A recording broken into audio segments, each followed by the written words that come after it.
feels so good to be home back in America's finest city. Ben and Woods, 97.3, The Fan. I am Woodsy. Good to see my brothers in arms in here. I missed you guys. I feel like I was gone for about 2 weeks, but whirlwind short vacation is over. We're back on the grind. It's opening day week, and baseball starts in just a couple of days, and I'm elated. I'm elated about all of them. Elated to be back. Elated to see you guys. Elated about the trip I just had as well. I'll fill you in a little bit on that. I'm Woodsy. That's Paul Reindl, the executive producer. Good morning, Paulie. Hey, how are you? I missed your face missed your body, missed your mind, all of it, man, the whole package. Ben Higgins, your friendly neighborhood sports anchor.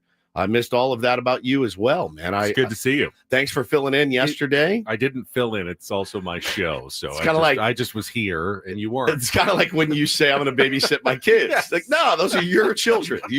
You're just going to be a dad. I know this is wrong. Thanks for the fill-in, though. But I'm somewhat disappointed that you don't have the skier face with like the white eyes where the goggles were, and then the red everywhere else where you were reflecting off the snow and got that snow burn. You look fairly normal. Do I? Because I got some color for sure. Have a little color. I got some color. It was hot. It was hot. Hot. It was hot. I mean, it was like. Let me say this. First of all, the trip was magical. We went to, if you didn't know, we went to Telluride. My in-laws have a house there that is stunning. It's a cool town. I'd never been. And the whole town is about 2 blocks long. I mean, it's tiny. It's a tiny little ski town. And then there's the mountain perched right there. You can walk to the mountain from their house, but I didn't want to.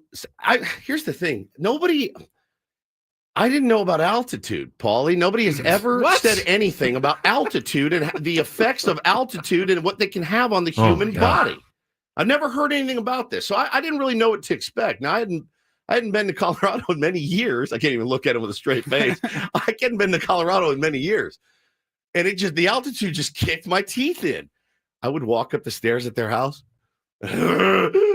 Now playing college basketball game. Exactly. My hands are on my knees. I'm like, and my mother-in-law is dying laughing. And I'm like, I've been in the gym and I've been actually putting in a lot of good work. And so the altitude murdered me the first day. It knocked Hannah out the second day. I thought she was gonna have to go to the hospital. Like, she was completely out of sorts. But let me walk you through it. So we get there, no problem. Now, I will say this. I had the greatest time. I had so much fun. It was not one of those vacations. There's different kind of vacations. There's your active vacation, and then there's your relaxing vacation. This was an active vacation. Landing, immediately going from the airport to the ski shop, in theory, is a great idea. You get all your stuff that you need and just get it knocked out so you're ready to jam, to go hit the slopes bright and early next day. 2 kids that have no idea what they're doing, no idea how to put on ski boots, no idea long lines in there. So we got the gear. Almost killed both of them at one point. I mean, they're crying. I'm bored. I don't want to be here. I'm losing my mind. My wife is elbowing me. Probably called them some names under my breath, minus the probably. We got it done though. So we go and have a nice dinner out. And then the next morning we were ready to hit it, man. And they had a ski instructor who was awesome. Dave is chatterbox, like you wouldn't believe. Just bah, bah, bah, bah, bah, bah, bah, bah, bah, bah. I'm like, Dave, take my children, teach them to ski. I'll see you when they're done. I love you, man. Thank you. So I hit the slopes with my mother-in-law. Now I was nervous, man. I was really nervous. It's a daunting mountain, right? It's very tall, and there's 2 sides of it. And so we go over kind of the easy side. Benny, it honestly was like riding a bike. I mean, I got on the skis. From putting them on and sashaying over to the lift line, I go, I remember this. I got this. Felt right. Paulie, it felt perfect. Now, how long had it been since you had last skied? By my estimation, it had been about 17 years. Wow. I skied once, like in New Mexico, before I moved out here. But I had skied my whole life growing up, and it really came back like riding a bike. Get up to the top of the mountain, and I just start jamming, and I just start having a great time. Didn't fall at all, but I will say, man, the knees, the quads, screaming, and you're so dehydrated. You don't sweat at all. The altitude messing with you. So I hit it pretty hard that day. And then Hannah, the next day, her and her sister and her mom, they went snowshoeing, and they snowshoed to the top of a mountain, like the very, very top. And that just kicked their ass. But they had a great time. I skied so hard the last day there. So we have a question. Yeah. On the last day, you sent us a video, and I assumed it was you skiing down the mountain. It was. Okay, it was. It was me. But then Paulie played it on the air, and it sounded like you were breathing. That's my father-in-law. That was my father-in-law. Yeah, that was him. How did you inherit your father-in-law's loud breathing? Good question.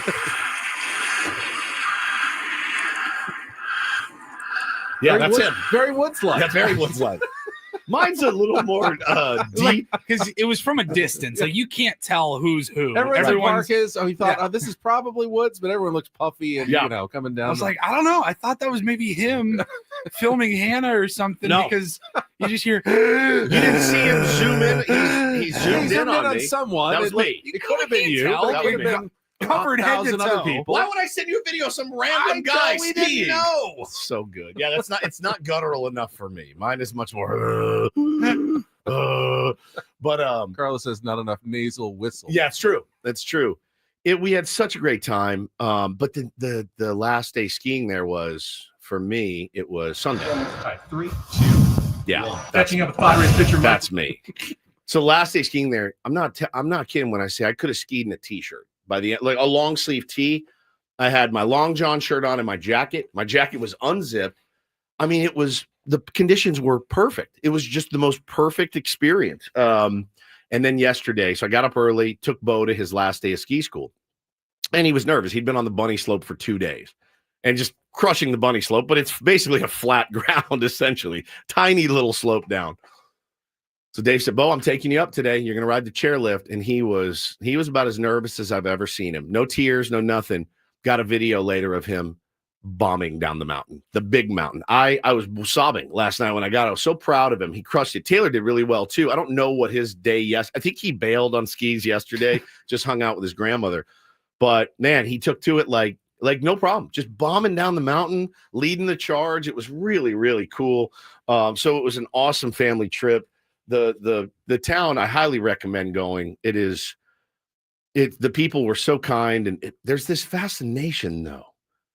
And I want to do like a deep psychological study on the Grateful Dead and ski resorts, because every boombox at the chairlift was blasting the Grateful Dead. We stopped for lunch in the middle of the village, and there's this old man and old woman up playing, and they're playing Grateful Dead. Everywhere you went was Grateful Dead. And I'm like, what? How many times can I hear Shakedown Street or Truckin'? Like I'd pull up to the ski thing and get on the chair, be like, Truckin', got my chips cashed in. Every single one. I'm like, what is it? Why is the Grateful Dead, and why does it go hand in hand with ski resorts? I have no idea. I have no idea either, but it was like everywhere. So I did not fall once. Not once. Not one time. I got the last run. I got a little bit. I knew it was my last run. So I was going a little bit fast, and I got a little bit over my skis for a second. Literally. And I recovered. And I was like, oh God, because I would have wiped that in front of, 300 people. So I brought it in, made it through. The one time, the chairlift, Benny, you didn't make it that far skiing where you have to ride the chairlift. Not really. Paulie, it can be a little dicey. Getting off? Getting on, getting off, right? You got to shimmy to the spot, make sure you turn around, let it get you, take you up. And then the getting off. Again, I've never skied, but I would just assume way harder snowboarding. Oh, it's impossible. The snowboarding, it's dangling from one foot. You have to balance. You got to unhook, and then you're just doing this weird just hobble. Hop. Yeah. So the very last chairlift, the very last one took us all the way to the top. Scott gets off and peels left. I'm kind of waiting for him to peel. And so I start to go down. The chairlift hits me square in the back. I go like that. It knocks me, almost fell over, but it slammed me in the back because they move fast. It slams me in the middle of the back, and I go like that. And I stayed on my feet and got through it. But dude, it was so fun. I actually thought to myself, I should have brought the gear. I should have brought the gear and skied a couple more days. But you know what? Don't tempt fate. You made it. I probably took 50 runs and didn't wipe out, didn't hurt a knee or anything. So I'm pretty happy with the experience. But Hey, listen, I'm going to warn you right now. This is going to be spring break for the next as long as we can do it, because it was so cool. It was really fun. I'm glad we got to do it. And now you're home. Now I'm without home. the kids. Yeah, for a few days. And I thought about it last night when I landed. I was like, oh, this would be nice to have a few days off. I'm not going to be able to do the empty nest thing, dude. It was coming back from vacation without your kids was kind of difficult. We were kind of looking at each other like, what do we do now? No kids to get ready. Hannah's got no kids to get ready for school this morning. She's kind of flipping out about it. So we're going to try to lean into it. And it's not like we don't have a ton of work and a ton of stuff to talk about. It's a busy week here this week. So you can kind of lean into the start of the Padres season and work and our 7th anniversary. I don't even know. Do we have anything planned? We got our 7th anniversary show and opening day on the same day on Thursday, a live show at Rick's Baja Cantina. I feel a little underprepared. Well, I do too. And I was thinking about on the plane yesterday of like, I don't want to take anything away from, opening day in the San Diego Padres. I don't want to be self-serving. We're not a podcast, so we have to serve our audience in the way that we need to in regards to opening day. But yeah, man, I'd like to celebrate a little bit. It is, it's a big deal, especially in these modern times of a radio show actually getting the chance to make it 7 years, starting their 8th year. It's a big deal. It's quite an accomplishment, and what we've accomplished should be celebrated. So, yeah, we can do a tequila shot or two or whatever we want to do. But yeah, I want to, we'll focus mostly on baseball, but we can do a little memory lane for sure. I just was thinking last night about the fact that I don't think I ever would have believed that you could have a show like we would be on for 7 years. Me when neither. we first started. Me neither. No chance. That would have been 7 weeks. Would have been my over and under. I would have said 7 months, honestly. And I think we made it about 7 months before they pulled the plug on the entire station. So we definitely had some ups and downs, man. But yeah, there's a lot to get to. I'll be honest, man. Like, I'm kind of out of the loop on the tournament. I know what happened with Nick Boyd when I left. I know what happened with Magoon yesterday. I want to talk about that. Couple of big blows to the Aztecs program. The roster crunch has been, insane fodder that I've seen on Twitter. I want to talk about that as well. And there's a lot of little stories sprinkled around sports that are pretty interesting as well. Managed to catch literally the extra time in the SDFC game. That's all I was able to catch because I just got off the mountain, put it on, saw extra time, saw that we lost to Austin. Way undermanned, bunch of guys on the injury report. So yeah, still hung in. Well, yep. After another slow start, they dominated the time of possession again. Yeah, just weren't able to find the equalizer after getting that first goal. But it seemed like Mikey Varas was not unhappy with his team's effort and performance. Just some things to clean up, especially the slow start. Yeah, the slow start and getting guys healthy. Getting guys healthy is going to be paramount for any team that does athletics. Ben, you want to make sure you have the healthiest guys on the court, on the floor, on the diamond, wherever it is, and that's SDFC does not have that luxury right now. Yep, and of course we did get more Padres roster news last night. Yep. If you missed it, we will give you an update on the Padres starting rotation, the back of the bullpen. There was a move there, so it's looking like we have some definition going into opening day into the 26-man roster. Paulie and I spent a bunch of time yesterday talking about some of the decisions that were reported over the weekend. But you'd be so proud of him, Woods. He didn't mention the Lakers once. That's unbelievable. Good for you. Are they not playing well? No, they're playing poorly. Oh, well, there you go. Bodied again last night. That by makes the Orlando sense, Magic. I'm just ignoring. It wasn't an invitation. I was just pointing it out. I'm putting my head in the sand and hoping they can turn it around before the playoffs, but nothing good to talk about. Good. So well, that's where it should be. I was ignoring it yesterday. I didn't even talk about golf. I could have talked about Victor Hovland winning. Justin Thomas. I mean, you had JT I in did. your picks, and he had a three-shot lead. And still, with I'll like take 4 holes left. Second place it. is not bad in Not one of those bad. pools. But yeah, I did not talk any golf. I did not talk any NBA. It Wow. was all baseball and college basketball for the most part yesterday, getting us caught up. And we can talk some more college basketball today. I was watching last night the Juju Watkins injury for USC and then the update this morning is what everyone feared. It's the torn ACL, out for the tournament, out for the season. Just such a disappointment. I know that there's not a ton of USC lovers, but we got a few of them in the Tier 1 audience. And I think anyone who loves college basketball, just sports in general, that's such a bummer to see that happen in the biggest moment of the year in the tournament, a star player like that going down and being out was such a rough moment last night. Anytime you see an athlete get hurt and they pound the ground or the grass or the court or whatever, and they know it, that they know, it's just a gut wrenching feeling. And you saw that last night with Juju. And hey, listen, you'll tell yourself as the viewer, as the fan, you're like, oh, it could be okay. It could be just a sprain or something. They know. They know. And listen, I only hate USC football, so I am rooting for her complete and total recovery. But yeah, man, it was, once you saw her like yell out and kind of slam the floor, you're like, yep, that'll do it. I think it's the writhing. Yeah, the writhing really makes you turn your stomach. Tough, like man. when she's on the ground and just, it's tough. Yeah, it was heartbreaking. I was watching it live last night. Just such a sad one. So we got a bunch of stuff to get into. We will set the menu for the program when we come back. Special guests, special giveaways on 2 days, the penultimate day before opening day. Here we go. We're opening day eve here, so we will let you know what we've got coming up on the program today. It's good to have Woods back. Everyone in the fold as we get ready to start the baseball season, opening week 2025. And we'll get back after a check of traffic with Kelly Danick here on 97.3 The Fan. Well, let me tell you, anytime you go away, you got things at home that you miss. And you'll laugh, but I'm dead serious when I say I 1,000% missed my giant jug of Eco Water. The water in Colorado is very hard. Very, very hard. You cannot get the shampoo out of your hair in Colorado. Tough on your skin, tough on the your altitude too. In the altitude as well. But the water, man, it's just not even close to what we've got at home with the Eco Water system. With a reverse osmosis system, you get bottle quality water straight from your tap. If you want an upgrade, Eco Water's alkaline filters take hydration to the next level. We've got it in the house. Soft, purified water has been a total game changer for us. Hannah and the boys absolutely love it. Everybody's all in on Eco Water in our home. Clean water deserves clean air. Eco Water SoCal also has state-of-the-art air purification that removes 99.99% of pollutants.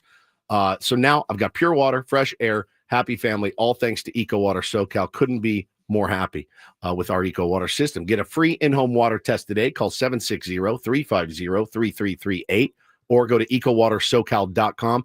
Make sure to tell them Woodsy sent you. Again, 760-350-3338 or ecowatersocal.com. Your water should be perfect.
I do apologize, though, boys, because it's the only time I've gone on a trip I didn't bring you guys anything, because I never went to like a gift shop at all. I never stopped. I didn't bring home a Telluride t-shirt or a hat or anything. Well, thank you for not getting us anything from the San Diego airport. I almost did. Actually, Hannah that's and I, the San Diego that's shot the glass worst cop out of all. Like, you go on a trip, you forget to get something, and then you just buy something at the airport when you're back in your hometown. we were at the Denver airport yesterday, and we had about an hour to kill, so we grabbed lunch at a place called Great Walk, and they had merch. So I almost got you each a Great Walk hat, Great Walk Denver, which I thought would have been funny, but it was $20 I didn't want to spend after dropping Good some choice. coin this weekend. But skiing and not cheap. it's not cheap. I'm in the wrong business. I was returning my skis, by the way, and this guy's up at the counter, and the other guy's like, "All right, that'll be $690." And I'm like, "What did you get?" Like, he was just renting skis for his family. I'm like, $700. Lift ticket was ungodly for 2 days. I mean, it's insanely expensive. So just know I thought about you way late, and I almost got you a Great Walk Denver hat. I haven't been snowboarding, and it's been probably 10 years. So I don't even remember how much we paid. When you're on vacation, like, it was a destination wedding. So when you're there, you're just like, whatever. Yeah, you're like, whatever. I'm not going to not go down the mountain. But like growing up, I'm pretty sure like ski passes were like $75, $80 for a day. For the like day. a day. Yeah, we used to get the season ones for the passes. year. Yeah. Yeah, season pass. I mean, we're talking like right now, if you go up to Mammoth or Big Bear, it's like $200 for the day, at least, $250, I would $300. think. Mine Yeah. was $500 for 2 days. For 2 days. Yeah. So yeah, $250 $250 a day. He said $490. I was like, Gotta get my money's worth here, dude. Guess Ben will not be taking up skiing at any point in his life. So, Yes, that's why you're not. So I thought about many you. reasons. I thought about you when I was on the mountain. That's one of them. It made me sad thinking about you carrying your skis down that day. There's nothing worse than paying a lot of money to be miserable. Dude, 100%. There's nothing on the planet worse than that. You just laid all this money. You're like, well, I literally can't have fun. I'll pay money for fun. I'll be miserable for free. 100%. I do not want to combine the two. Such a good point. You It's won't. such a good point, man. All right, so the Padres are putting the final touches on the upgrades and improvements that they always do at Petco Park ahead of opening day. They announced some of the changes yesterday, and coming up on the program today at 8 o'clock this morning, we will get more details on the upcoming 2025 season when we're joined by the CEO of the San Diego Padres, Eric Grupner, is going to check in. Little pre-opening day update from Eric Grupner at 8 o'clock. And because opening day is coming up in 2 days, and we are the flagship station, we have a pair of tickets to give away for opening day. And these, of course, going to be a sellout, going to be tough to get in. So this will be one of your last chances to acquire tickets for free. But you have to listen to the program today because I'm not going to just give it away and tell you, fourth caller at 9:40. You're going to be listening for our sounder today, and we'll have a different one because we have tickets all week long. Today, we're giving away opening day tickets. Tomorrow, we have tickets for the second game. Thursday, we have tickets for Saturday's game, and Friday, we have tickets for Sunday's game. So 2 days ahead, we're giving away tickets all day this week, and each day we'll have a different sounder. Paulie, what is today's sounder to win the opening day Padres tickets? Merrill Madness! There you go. Don Orsillo, Merrill Madness. So the next time you hear that, could be any time between now and 10 a.m., you're going to call us at 833-288-0973. And the fifth caller, after you hear Don Orsillo's Merrill Madness, is going to win the opening day tickets for the Padres and the Atlanta Braves. Michael King against the Cy Young Award winner, Chris Sale, on Thursday afternoon at Petco Park. Man, I am ready to go. I cannot wait. Very excited. Tough matchup to start the year. Yeah, I'd say so. Not only because you're facing the Cy Young Award winner, but you're also taking on the team you knocked out of the playoffs last year. We don't think about we think about the Dodgers knocking us out. Braves have been thinking all year long about the Padres knocking them out in 2 days, and they get the immediate chance at revenge in the first series of the season in the same ballpark where their year ended last year. Yeah, and I just remember that series, and they were just so decimated with injury, and I felt like we were going to win this one going away, no problem, and Padres handled business, and this is a different Braves team, Ben. This is what we will see on opening day is different, including, their left fielder will be Jerkson Profar, running out to a very natural position and spot for him out at left field at Petco Park, just not for the brown and gold. The Braves pitching staff was pretty decimated in the playoffs. Yep. They didn't even have Sale available. You ended up with A.J. Smith-Shawver having to get a start. So he made the rotation this year too. You're going to get a tougher look on the starting rotation. Now, you are missing Spencer Strider is not back yet. He's getting close, but he won't pitch in this series. And Ronald Acuna Jr., not back yet. So you're not getting the Braves at completely full strength, but you'll see a fairly motivated squad that is picked by most to win the NL East this year, or at least fighting with the Mets and the Phillies all the way down to the wire and expected to make the playoffs. So a good test for your San Diego Padres to open the season. Been kind of a sexy pick to win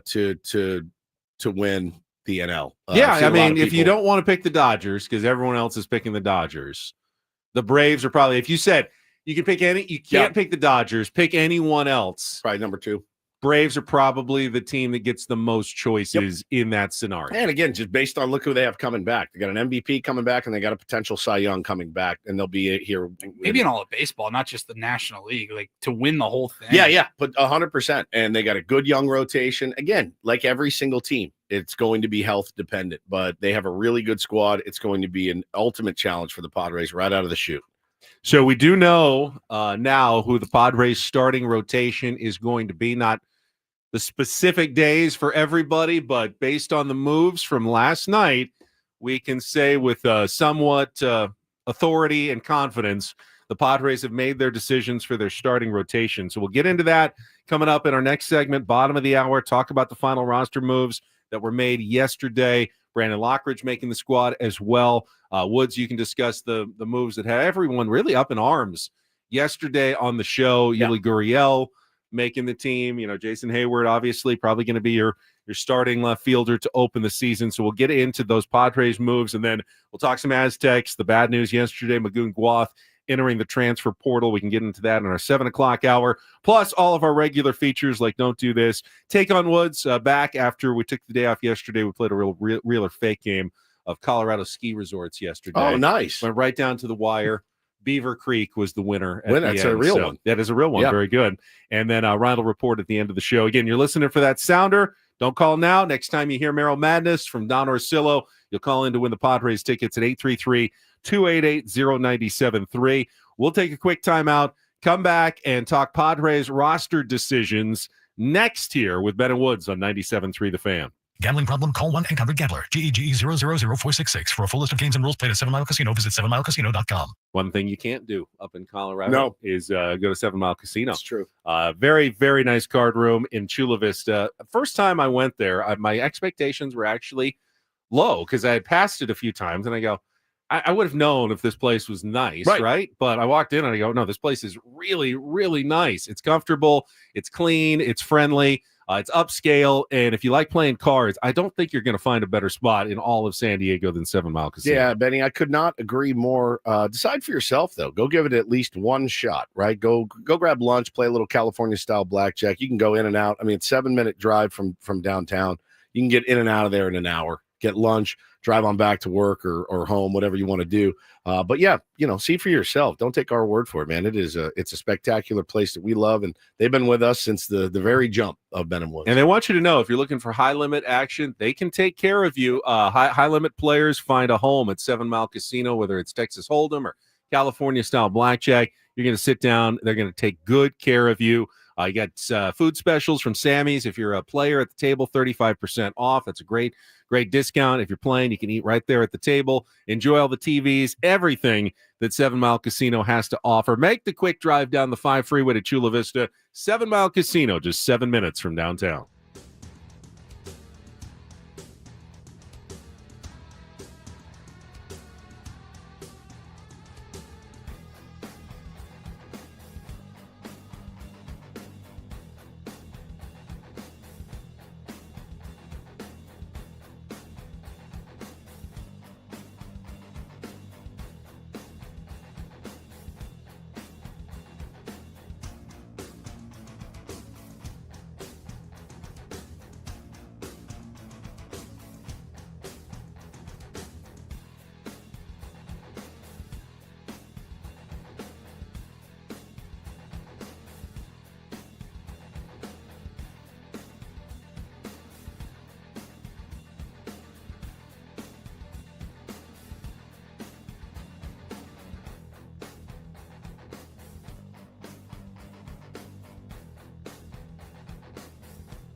I like to get credit where credit is due. So I think I also have to take the L when that is also due. Yesterday, Sammy Levitt was with us, and we made our predictions as to who would win the last jobs in the starting rotation. We both agreed Randy Vasquez was going to make it, and he did. But I thought Stephen Kolek had done enough to win the last starter's job.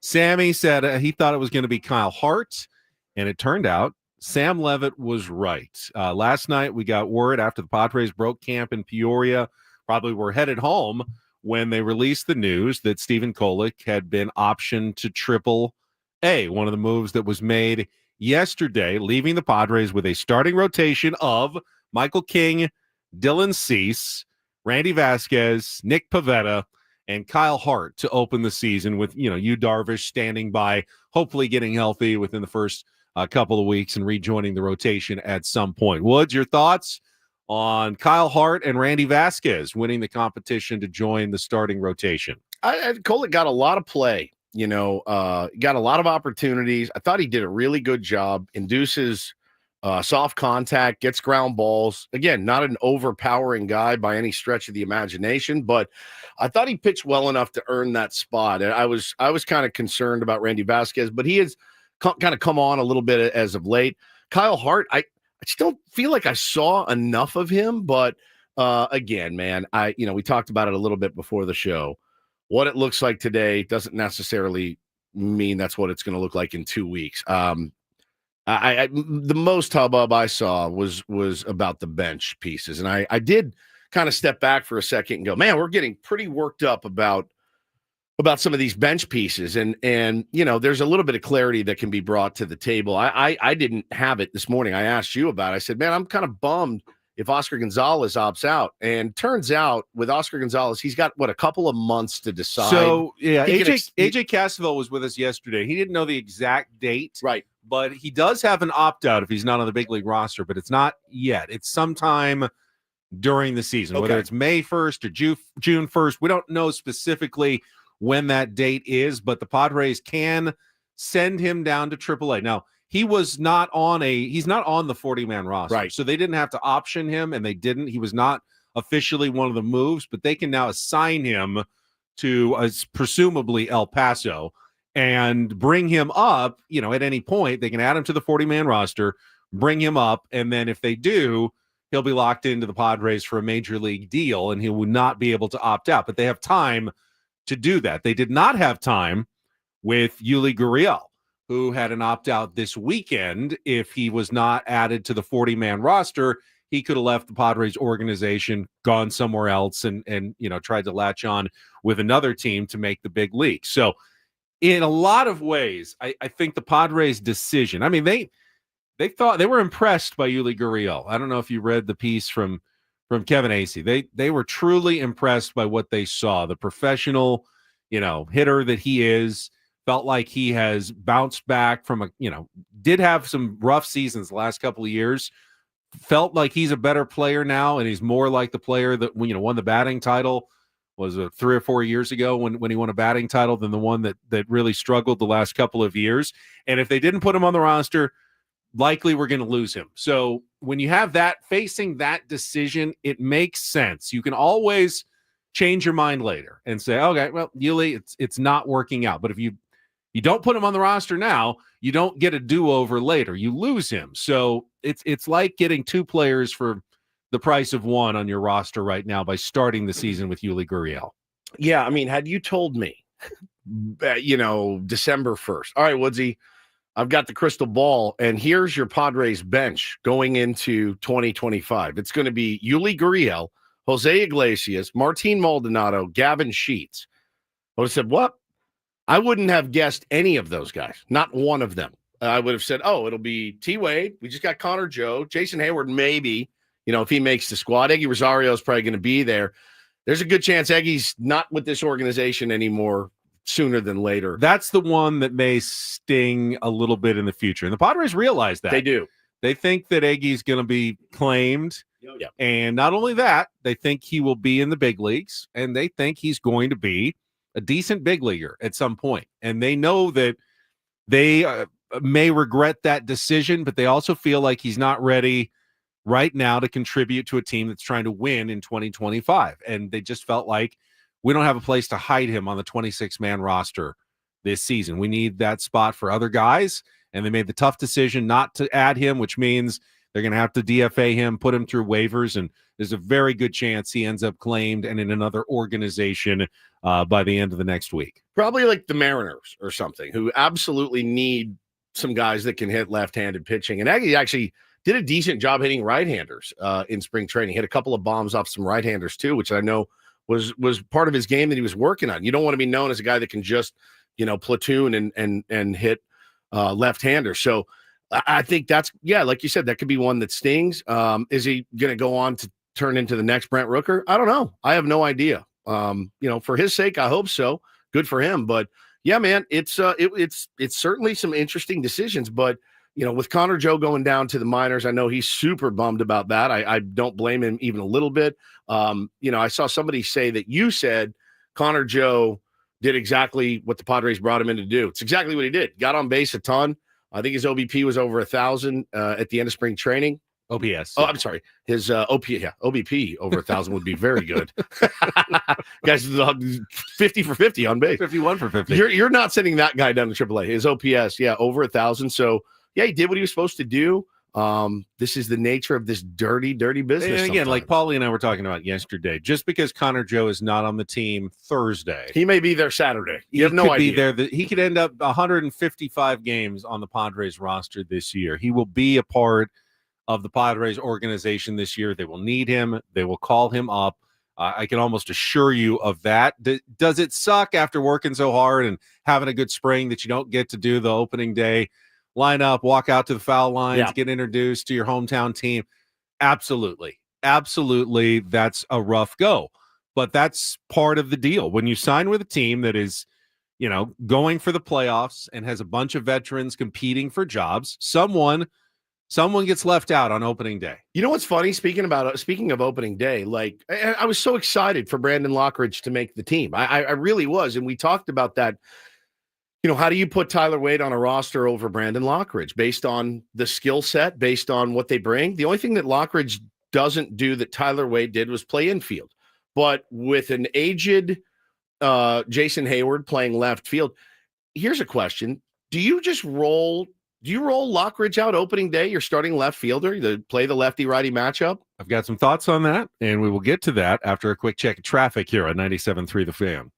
From the 855 Get Ross Traffic Center, protecting San Diego after accidents or injury, here's Kelly Danick. Traffic sponsored by Humboldt Casino. Crash the coastline, southbound 5, just past the San Onofre nuclear plant. Looks like emergency crews are on scene. Everything's over the right shoulder. Also traveling on southbound 125 before Hamishaw. Watch out for some debris reported in the slow lane. Hey players, things are about to get real here in San Diego with the all-new Humboldt Casino Resort, where you can play your heart out and enjoy all the perks that come with it. Opening this summer, Humboldt Casino Resort, the player's place. Learn more at HumboldtCasino.com. I'm Kelly Danick with Ben & Wood, San Diego's #1 sports station, 97.3 The Fan. So I was right yesterday. I made the argument that the final roster spot, it made the most sense for the Padres to go with Brandon Lockridge. Sure. With Jose Iglesias already able to back up in the infield, they needed someone who could play the outfield. Brandon Lockridge had a phenomenal spring and earned his spot on the team. In fact, if you listen to Mike Schilt, and this is what he had to say yesterday about Brandon Lockridge making the team, you tell me if you think he's going to start on opening day against the Braves on Thursday. Brandon Lockridge, what kind of value does he bring in terms of all the different things that he can do? Obviously playing, but also coming off the bench and doing bags. Yeah, good for Locke. He's making his first opening day, and he's more than earned it. And what can he do? The one way I've been taught to think about, rosters is how does the player beat the other team? In simple terms. And so the thing about Locke is, he can do it a lot of different ways. He's clearly can run. He's a plus, top of the scale runner. And it's good that he can run, but it's only as good as its application, right? And so he's a really good outfielder. He takes good routes. He can play all three outfield positions. You've noticed him a little bit more on the left recently. for obvious reasons. Right. So I'd expect him to get some opportunities, especially against lefties. But can clearly play center, uses the speed on the bunt game. And also, once he gets on, he's a fearless base runner. Not only capable of stealing a base, but also just a good base runner in general. So it helps a lot of different ways. And then, this guy's really had a good, productive offensive spring. Continues to get better, has consistently, good with his approach, uses the whole field. So he helps us a lot. All right. So he's Yeah. going to get opportunities against lefties. We've been working him in left field for obvious reasons. Right. They're facing a lefty on opening day. I'd put 2 and 2 together, and I think Brandon Lockridge will be your at least opening day left fielder for the San Diego Padres this week. I agree. And makes sense to me. Fine with me. Good for him. Got him for nothing from the Yankees. And again, really impressive spring. You love to see a guy earn his way onto the field, right? You really do. I fully expect Yuli Gurriel to hit a 2-run bomb off of Chris Sale, just to shut everybody up, myself included, on opening day. I'm assuming he'll be the opening day designated hitter, if I had my guess. And Elias Diaz rounding it out at the bottom of the order. I mean, it's Diaz, Lockridge, and Gurriel, some order, 7, 8, 9. It's not the most confidence-inspiring bottom of the order I've ever seen, but here's your soup, here's your spoon, time to eat. I mean, this is what it is. Yeah, the other name that had some people up in arms yesterday was Martin Maldonado. That's a tough one for me too. The 26-man roster as a backup catcher. I mean, look, he can't catch, and he can't field, and he can't hit. It's more of an indictment on the catching situation as a whole than it is on Martin Maldonado. He is who he is. Yeah, I mean, but if anybody, we should be more upset at Campusano. Correct. Like, how do you not snatch how do you not snatch that gig from that guy? And again, I know Schilt praises Maldonado. He said he's basically the closest to Yachty that I've ever seen as far as knowing the game. Well, that's great. That's great. He should be a coach. He's old. He's not good anymore. He should be a coach. Time to hang him up. And, but again, it does speak of what they think about Luis Campusano if you can't beat out Martin Maldonado. So I felt bad for him. But again, I'm like, this guy's gotten so many opportunities to take the next step. And did go 2 for 2 yesterday, I believe. Of course. Pressure's off at this point. Made the team. Yeah. 2 for 2. Yeah. I think doubled his entire spring training output of hits. Yeah, man. Just but it's funny. I have seen people saying, and I thought they were insane. And I thought, we're going to see Ethan Salas this year. We're going to see that dude this year at the big league level. If he even hits a little bit, wherever they put him, where are they going to start him?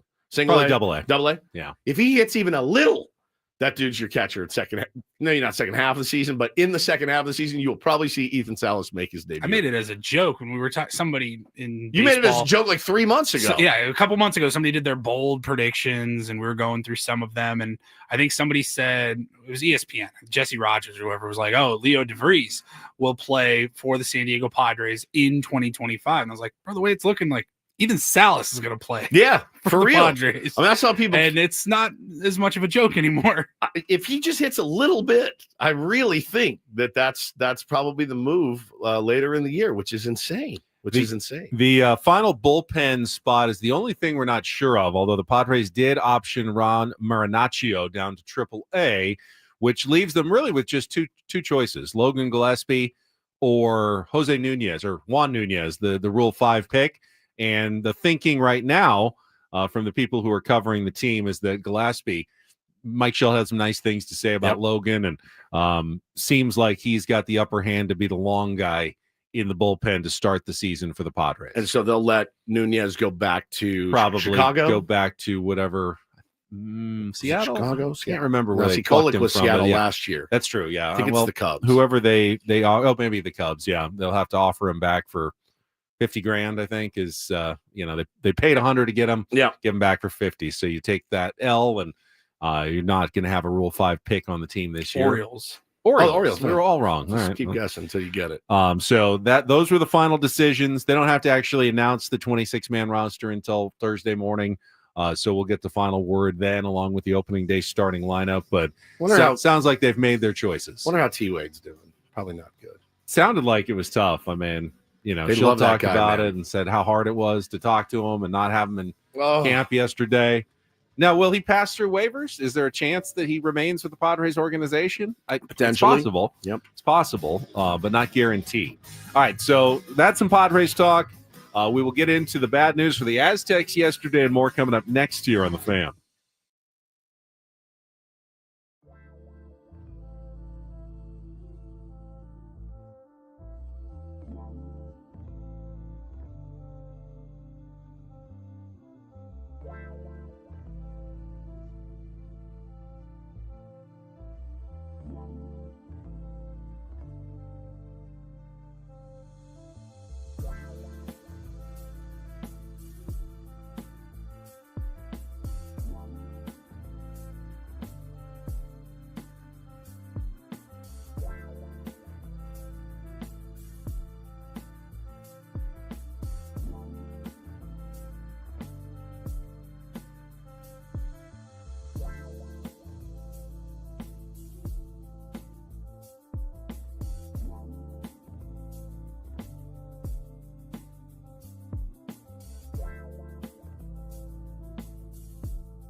Oh, it's heated, man. It's heated. Not in here, not at each other, but it's just heated out in Aztecs land right now, man. So heated. I saw this news yesterday, right when I landed in Denver. The news, Benny, that Magoon Guath is entering the portal. And, man, you saw some pretty outrageous reactions yesterday to this. It's a bummer. I think, you're going to be bummed because we talked this season about, hey, if the Aztecs keep their guys together, they're looking like a potential top 25, maybe even top 15 team next year, fringe national championship contender. And you felt confident that Nick Boyd was definitely coming back. And if Magoon Guath didn't get drafted, which was maybe my bigger concern, that he would be back as well. And now you're adding some pieces to it. Reese Waters returning. Things are looking very bright. The future is good for San Diego State basketball. And then you get the shocking news over the weekend that Nick Boyd, talked to his uncle and decided that the right thing for him to do is enter the transfer portal. And then yesterday, Magoon Guath on the first day of the transfer portal opening submits his paperwork. And now all of a sudden it's rebuild time again for Brian Dutcher. So the question I'll pose to the audience and to you guys as well, Paul, you're an Aztec, and so I saw a couple of interesting perspectives yesterday, man. The number one was, all right, we got to stop. Is the phrase Aztec for life now dead? Is that dead and gone? You come in, you play 1 year, you go on to bigger, better, greener pastures. Lamont Butler will never have to buy a drink in San Diego ever again. That's true. He's an Aztec for life. That's true. Kawhi Leonard played here for 2 years. He's an Aztec for life. He's an Aztec for life. Is it? Because Lamont didn't finish here, obviously. No, he came back for 1 year and Kentucky now right now. leading Kentucky. Yeah. So people were really upset about that. Now, when you're basically a one and done, which is what Magoon's going to be, it's tough. I mean, I loved watching that kid play, and he's so fun to watch play. Such a good really basketball fun player. center for Kansas or something. Yeah. Some blue blood's going to snatch him up, and I guess the number that Dutch threw out was about $1.7 million from Magoon Guath. And look, guys, I read this yesterday, and I went, "Oh, makes sense." His dad drives Uber. His mom is a custodian. Who am I to sit here and say, "Oh, no, bro, be loyal. You got to be 100%. loyal." So my question is, who are we mad at? Well, that's kind of what we were talking about it yesterday with Nick Boyd from Friday. And I'm like, dude, where does the blame go? How do you find the balance of being so in favor of these kids getting their bag? Yes. I mean, we're talking about $1 million. All right, for Paulie, this kid, question. but also hate the system and how it feels. Not to cut you off, but should our anger be directed at San Diego State instead of the system? Like, if you wanted Magoon Guath to stay here, you can find a way to give him $1.5 million. You can't, though. But San Diego State does not have the revenues or the boosters to support that. They just don't. No chance. There's no chance. But like in theory, Kawhi Leonard could donate $1 million to Kawhi Leonard could literally stroke him a check. Correct. No, he doesn't have to. He doesn't have to. It's not his job. So, listen, the anger should not be placed at the kid, at his feet. I don't think. For the Aztecs fans who've made the argument that Magoon Guath somehow owes Brian Dutcher and San Diego State something for giving him the chance. They found him. They offered him a scholarship early when he was injured. Yeah. Wasn't getting a lot of looks from everybody else. To help turn him into a great player. And, his freshman year helped him through his surgery last year when he redshirted. And for the Aztec fans who feel that Magoon Guath owes San Diego State something for that, like another year, I'll listen to that argument. But if you really sat down, if you are the diehard Aztecs fan and you sat down with Magoon Guath and it was your responsibility to advise him on what to do. Correct. And you said, okay, Magoon, here are your choices. You stay with San Diego State. I'm sure they're going to get you, $300,000 or $400,000 in NIL money, and you'll stay comfortable in this program with Brian Dutcher. He's been good to you. You like it here. You like your teammates. You have a chance to win next year. There's a lot of good for staying at San Diego State. Or you enter the transfer portal, and you're probably going to get north of 1 million, maybe up to 1.5, 1.7 million playing next season for a blue blood. So, 5 times what you'd get at San Diego State. And oh, by the way, you're not guaranteed to make a ton of money in an NBA career. This may be your, one and only opportunity to cash in and have life-changing money. Didn't grow up with money, obviously, at your home. Are you telling me you would say to Magoon, the right thing to do is to stay? Yeah. You wouldn't advise him? You'd be a crappy advisor. You'd be a terrible advisor if you told him to stay advisor. at San Diego State. No doubt. You'd be a terrible advisor. I'm looking at our chat, and Kirsten, who we love, I see all the time in the chat, but I disagree. She says we want players that want to be here. That doesn't exist anymore. I don't really believe they're chasing the money, and that's not just in college. That's in no pro one's sports. left San Diego State saying, I just didn't like the program. Right. I didn't like the coaches. No, I don't think there's ever been a single person who's left San Diego State. They've left for the money or opportunities elsewhere that they weren't getting because they weren't good enough at San Diego Manny State. Machado says he loves it here and he wants to be here. It's because we offered him $300 million 6 years ago. Yeah. If the Twins offered him $400 million, he would have wanted to be in Minnesota. He'd be a Twin. That's just how it works. And we're talking about upwards of over $1 million difference in what San Diego State can offer him and what he's going to command now from a blue blood from Magoon Guad. And again, man, I think about how do you say no to that? I think about his dad driving Uber every day, and I think about his mom being a custodian. I think about being a kid that has an opportunity to give them some money to take care of his family. And of course that touches me, right? And I can't in good conscience say, well, but no, you have to stay for me. I really like watching you play. I'm not an alumni or anything, but it's not about us, and it's really not about the school anymore. And that is unfortunate. It's totally unfortunate. And then I read Brian Dutcher's quote, and it just slapped me into perspective. It says, I was just grateful to have him in the program. I like all the kids we have in our program. I like Nick. I like Magoon. I wish them all the best. There's no ill will. It's a new world. Financially, there's a lot of money out there. It's like a guy comes up in a corporation. You bring him in as an intern. He develops. He turns into a really good employee. Then he leaves for a better job for more money. How can you be mad at the guy? Yeah, you developed him, but he's good at what he does.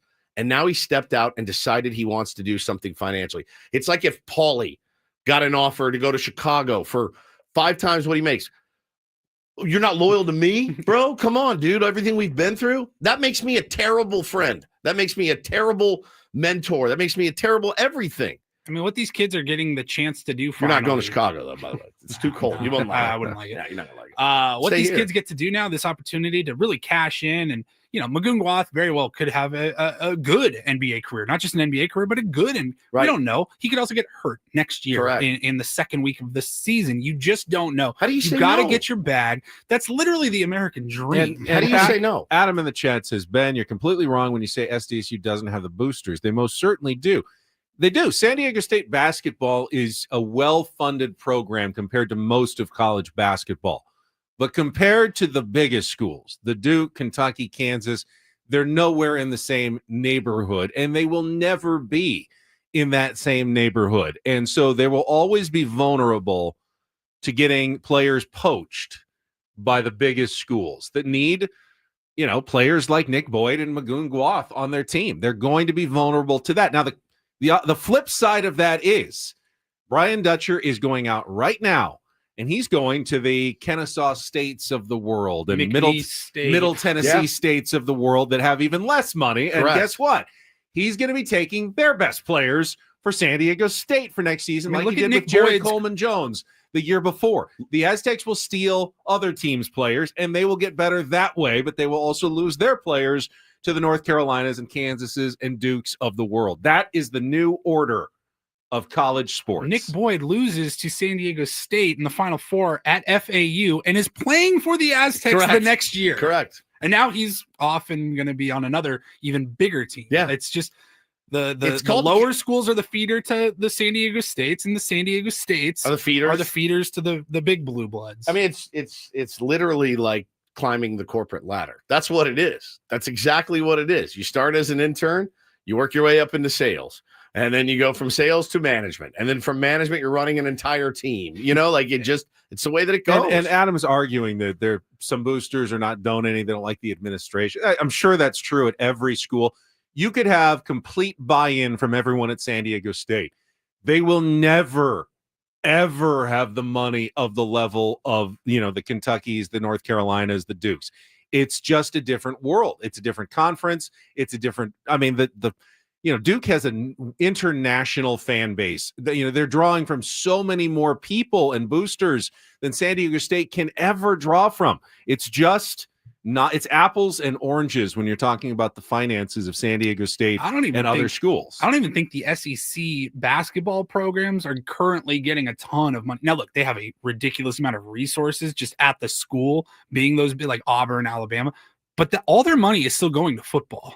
Their basketball teams aren't that much different from a school like a San Diego State. Yeah, I don't know. I don't know what their NIL deals are at the They have much more resources and Sure. much more loopholes to kind of figure out than San Diego State, of course. But like Alabama, Auburn, money's still going to the football program, and they're two of the best teams in the country. Padre guy says this NIL situation will ruin the tournament. In a couple of years, NCAA basketball will be the MLB. No parity. It's already getting there. There is not a single Cinderella in the Sweet 16 this year. It's nothing but big name schools, and that is going to be more the trend. Now, there will be schools that break through every once in a while, and it's one game. That's always the great equalizer. You don't have to beat them in a 7-game series. You just have to beat them once. So you will still have some Cinderellas, but it's definitely changing the landscape of college sports, and the haves are getting richer, the have-nots are getting poorer, and the divide is increasing between the schools. And unfortunately for San Diego State, they're not on the right side of the divide. We've seen that in college football, less so in college basketball because you need fewer players, and Dutch is a good coach and they've done a good job. And a good recruiter, yeah. But they still are on the wrong side of the equation compared to the biggest schools. Man, it's just it's like in baseball. If you have an owner like Peter Seidler that says, screw it. I'm not going to listen to you, Dick Manfart. I'm going to go do what I want to do. I want to spend where I want to spend. I realize I'm making you look bad. I'm sorry, Bob Nutting. Sorry. I'm going to spend. I've got money. I'm going to spend it. It takes one of those at your program to say, screw it. Let's go. Dutch, what do you need? What do you need to get the job done? Yeah, I mean, if you find somebody like Pickens who's going to donate $20 million a year, correct. All right, fine, but that's also like saying in baseball, everyone should just go out and find a Guggenheim, that allow and a $300 million TV deal that'll allow you to do whatever you want. You can swing and miss on a dozen players. You can start the season with 9 guys on the IL, and you're still deep as hell. Welcome to life, man. There's the haves, there's the have-nots. It sucks. It has taken joy away, I think, from a lot of sports fans. You do see a lot of sports fans now going, I gave up when the Chargers left here, you see, I gave up the NFL entirely. You have people now saying, I'm not going to watch the Aztecs anymore.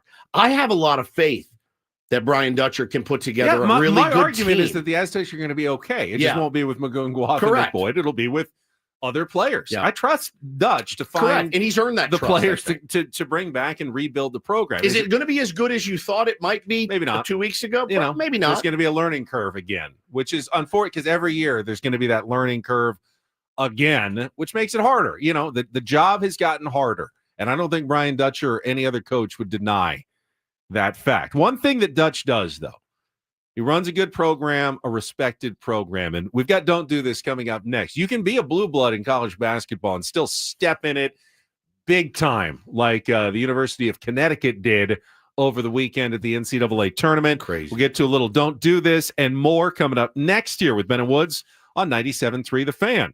First, I'll talk about Prize Picks, and as we're watching college basketball, Prize Picks is an amazing way to increase your fun and enjoyment as you're watching all kinds of sports. Set your lineups, pick your favorite players on your favorite teams, and then simply do some stat projections. They'll put the number out. You pick more or less. If it's 7.5 rebounds, 14.5 points, look at your favorite players, Cooper Flagg,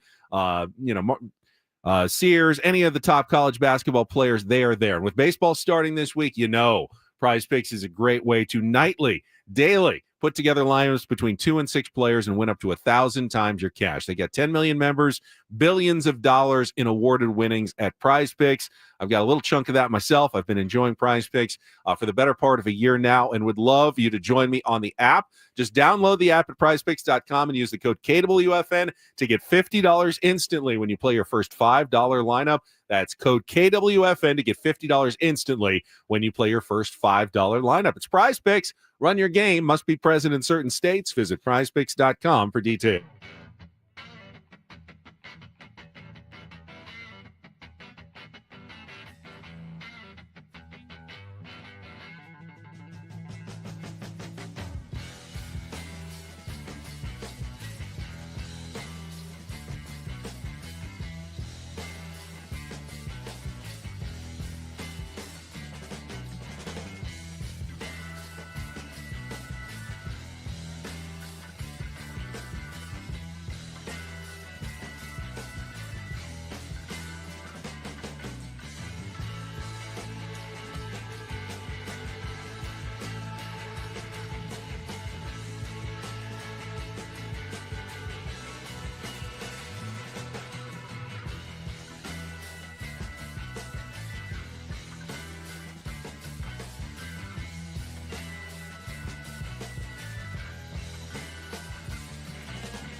Don't Do This is brought to you by Trust and Will. Don't leave your entire estate, house, kids, and life savings up to chance if and when you die.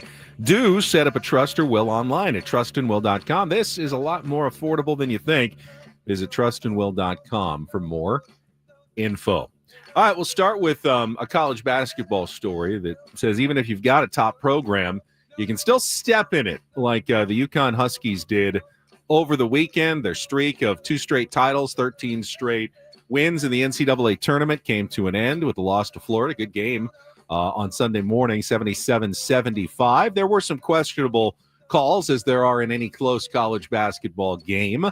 And afterwards, in his official, press conference, Danny Hurley, I thought, did a fairly good job of handling himself. He was emotional, kind of went some viral video. But yeah, I saw that. A second viral video showed that he wasn't quite as composed as he walked off the court. A reporter named Joey Ellis from Raleigh had a video of Hurley walking off the court, and as the next team, Baylor, is walking on to play the next game, you can hear and see Danny Hurley talking about the refs. I hope they don't bleep you like they bleeped us, Baylor. I really hope they don't. Wow. Screaming, complaining.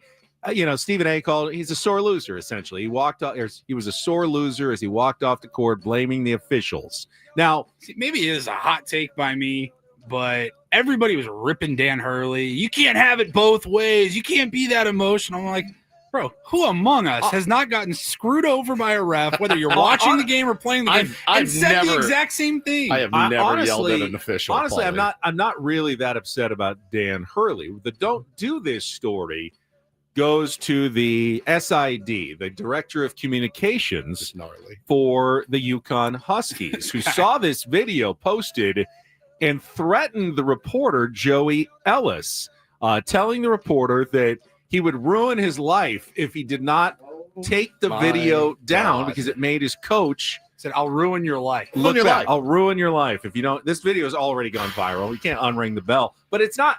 He didn't do anything wrong. Danny Hurley was in a public area. Yeah. There are reporters around. There's cameras all around.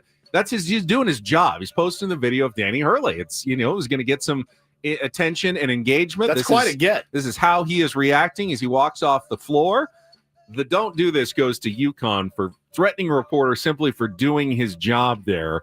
And now UConn's actually even being investigated over it, and there could be facing some disciplinary action. Like more than just some disciplinary action. I'm talking about extreme is the extreme end of the stick here is that they won't get postseason ban, which I doubt it will happen. Scholarship loss. But they're showing that they're serious about this. You can't threaten reporters for just reporting a fact. He didn't lie.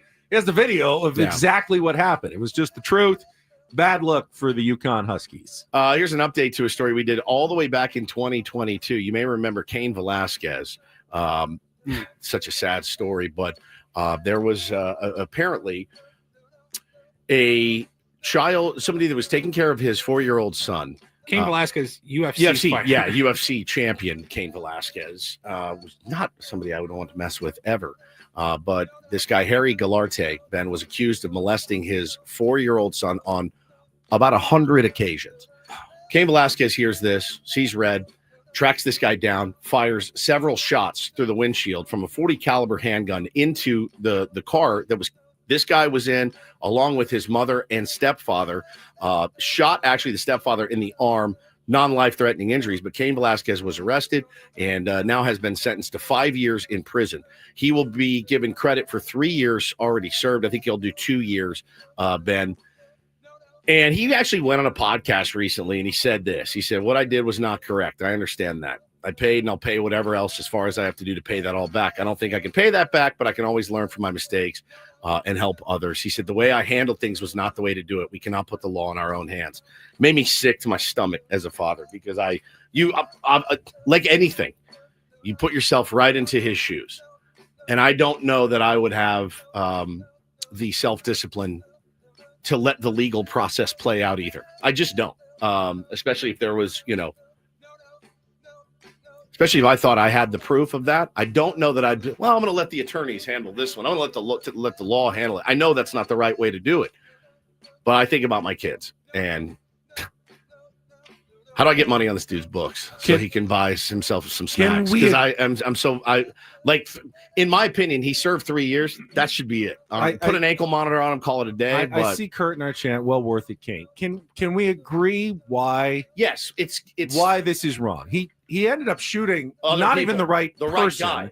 Could have killed someone. Could have killed an innocent bystander. Correct. This is the reason why you can't take the law into, even if you're right. You can't take the law into your own hands, or you can't at least do it recklessly. I mean, and you could always have been wrong. Could have been a case, mistaken identity. I mean, there's a reason why we have the processes in place, so people just don't get to decide to dispense their own justice. Do we all sympathize with Cain Velasquez 100%. Here? Of course we do. It's a hell of a case. It's a hell of a case, man. It really is. Of course, you can't just start firing a gun randomly or whatever. Also, that's Cain Velasquez. I would have just.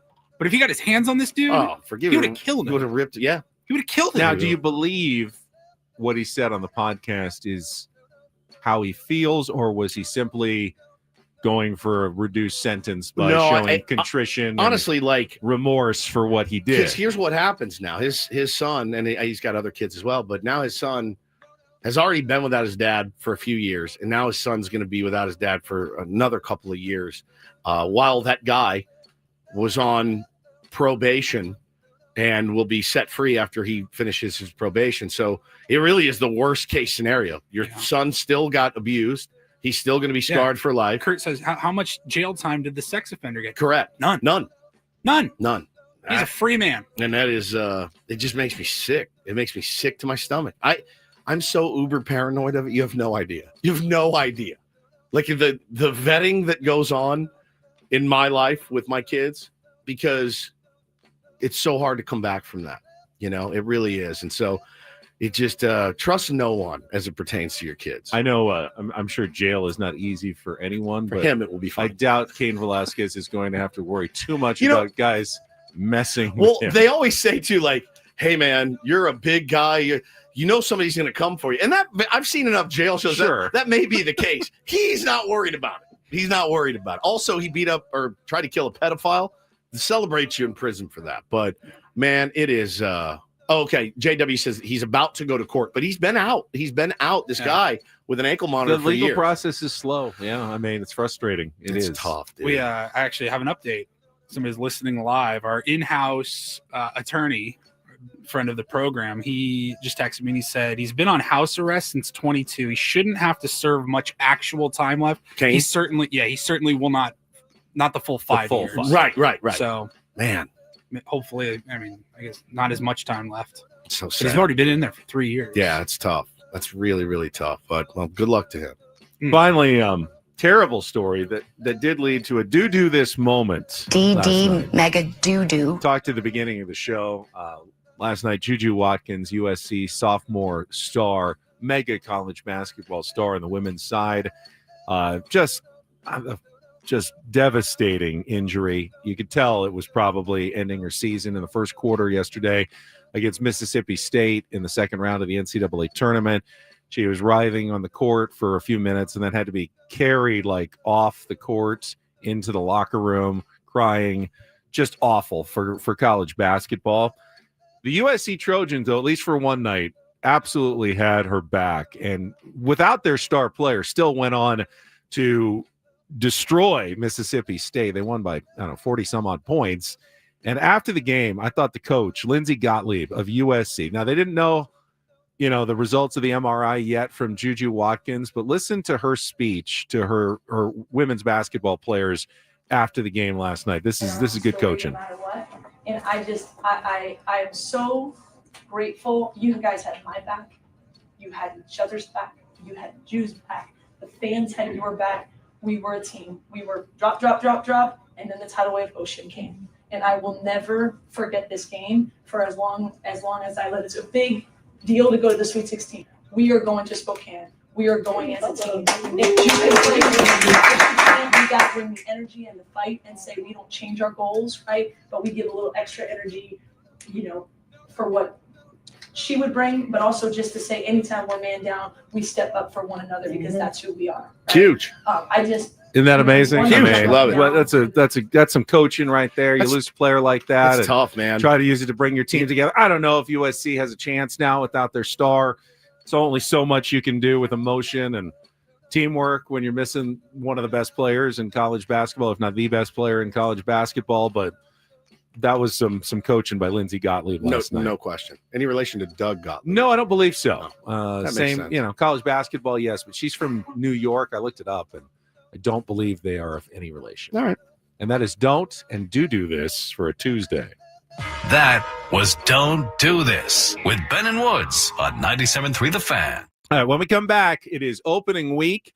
Padres season gets underway on Thursday. We'll talk more about the roster battles that we got into yesterday, and we'll get you ready to hear from the CEO, Eric Grupner, who's going to join the program, talking about some of the changes at Petco Park, what's going on in the front office. That is all coming up next on San Diego's #1 sports station, 97.3 The Fan. All right, my friends, it is Woodsy. Wanted to tell you about Loan Pronto. They will take good care of you. If you're a homeowner, you want to listen up, what could you do with an extra $75,000 in your pocket right now, even a couple $100,000? If you do own a home, you can get that money in less than a week with Loan Pronto. They are the leader in quickly converting your home's equity into cold, hard cash.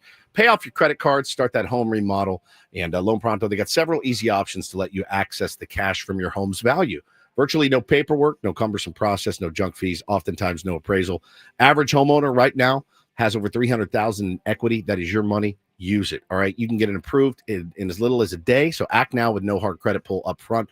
Their number is 619-207-4336. LoanPronto.com can get you started as well. Get the money that you need for anything at all. 619-207-4336. Or once again, LoanPronto.com. Equal housing lender. NMLS 1661781. Subject to lender approval. NMLSconsumeraccess.org.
Don't forget, coming up this Thursday, you can join us 97.3 The Fan at Baja Rick's for our opening day party, 176th Avenue across from the Hard Rock, as we celebrate the start of a new season. We're going to broadcast live starting at 6 a.m., and then Braden will be on until noon, leading into our pregame show with Sam Levitt. We'll have deals on Coors Light, Blue Moon, and Topo Chico, plus a special breakfast menu and $10 footlong TJ Dogs, as well as special Blowfish Tequila Premium Margaritas. Join 97.3 The Fan at Baja Rick's from 6 a.m. to noon this Thursday for opening day. We had a really good turnout last year. I would like to see an even better turnout this year. That's what Weather seems to be trending pretty good. It's going to get cooler tomorrow, I hear. Somebody tweeted the other day, oh, it's nice to see that the marine layer has made its way back into San Diego for opening day. We're not that far away from May gray and June gloom. We're not quite there yet, but definitely heading in that direction. And depress the power numbers at Petco Park for the first couple of months of the season. You know it's coming. But we'll be at Baja Rick's this Thursday. And don't forget, you're listening for our sounder to call in. When you hear our sounder for the day, that would be Don Orsillo's Merrill Madness. When you hear it, be the fifth caller, 833-288-0973. I don't know when Paulie's going to play it. That's up to him. And it's up to you to call in and be the fifth caller to win tickets to opening day for the Padres from 97.3 The Fan. So good luck with that. We've got Eric Grupner, who's going to be joining us at the top of the hour. I'm sure we'll get into some of the changes at Petco Park, new food items and stuff. But I think we're all curious as well. A little bit of a surprise this offseason. We talked about it yesterday a bit, but with the decisions that the Padres made on their roster this weekend, and that was Gavin Sheets on the 40-man, Yuli Gurriel on the 40-man, Jose Iglesias on the 40-man, Martin Maldonado on the 40-man. None of these guys individually are breaking the bank, but they now all get major league deals by making the 40-man. So, $1 million here, $3 million there, another $1 million there. All of a sudden, the Padres not only are over the luxury tax threshold, they were already there to start the offseason, but they've actually climbed above the second level of the luxury tax, which is, I believe, $20 million after the initial level. So you get taxed 20% on the first $20 million. We went over the tax for Gavin Sheets, Martin Maldonado, and now you Gurriel. get taxed 32% on every dollar over the second threshold. Now I think they're only a couple million over that, so even 32% is another 400,000 or something. Okay. But they're probably going to pay. I mean, if the payroll stayed where it is, probably end up paying about $5 million in luxury taxes in addition to the roster. Funny money anyway at this point, I guess. I don't know. All right. I mean, is that that didn't seem like that big of a deal as we make it out to be? Right? Going over. Yeah. But what does Ben always say? If you're going to go over, go over. And they're going over now. But if you're going to go over and for. Well, and my argument yesterday was if you knew you were going to go over and be 20 million plus over, I didn't just sign Kyle Higashioka at the start of spring trade or at the start of the offseason. And my speculation, and I don't know if we'll ever get the true story, is that perhaps the uncertainty at the beginning of the offseason with the ownership and everything, that because Kyle signed so quickly, that may have impacted back then. Whereas if he had been later and all right, here's where we are, might as well get a catcher that we know and bring him back at a position that is really the biggest question mark for the Padres going into the season. And again, we have no idea the discussions that went on between Higgy and his agent and everything else. Hey man, there's an opportunity in Texas. It's for what was it, $6.5 million or something like that? Nothing crazy. 6.5 and 5.5 or something like that. Yeah, nothing nuts at all. 11, 11.5 or 11 the total. Nothing crazy at all. It happened so early though. It did kind of lead you to believe of all right, what does Higgy know that makes him want to get out of here so quickly? Did Higgy not want to be one of those guys sitting there 2 weeks left in spring training without a gig and said, oh, what are they offering? All right, yeah, I'll take that. I like it here, but I haven't heard from them. I'll give them a chance to match. Now they don't know if they're interested. Yeah, I mean, when they didn't re-sign Higgy, I go, what do they have up their sleeve? Well, they had Martin Maldonado and Elias Diaz up their sleeve. And hopefully, Diaz carries the bulk of the load. There's definitely a it could have been, oh no, Campy's going to break out this year. We know it. It's finally going to happen. Luis Campusano is ready to go, and he's going to snatch that backup job and run with it. There is definitely a trend, though, in this Padres roster going into the season with guys like Maldonado, Gurriel, and Iglesias. And Mike Schilt, admitted to it when he spoke yesterday about the construction of his team's bench going into 2025. Yeah, no, it's we got a deep team. We got a good team. We've got options, which is always good, especially from my chair. But you've got veteran presence behind the plate. You got veteran presence in every component. So you talk about the bench. Yuli being on the club, World Series ring. You're talking about Maldi, 2 World Series rings. You're talking about guys that have been there, done that. Iglesias, big part of the club last year, the win National League Championship Series. Veteran guy, play all over the field, super high baseball IQ like the other two. So we have a really smart and diverse group. So, yeah, I mean, it's aged. We're an aged group. It's an older team. It's a veteran team. And there's definitely 2 ways to look at that. I've seen a lot of fans who go, we're old and washed up. Yeah. But we talked about this last week, Woods. The teams that generally do the best in the playoffs are the old teams. They're the ones with the experience that, have been there before and know what to, Now, will there be some injuries that you have to deal with over the course of a long season? Yes, but they also have depth. They now have Connor Joe and Oscar Gonzalez in the minor leagues that they can bring up. They have guys that are, decent big leaguers that you're calling up. Like, remember last year when, they had a good season and they were calling up guys like Mason McCoy, and we're going, who's Mason McCoy? He was actually playing and starting in games later in the season, getting tons of playing time. They actually have a deeper team this year than they had last year, I would argue.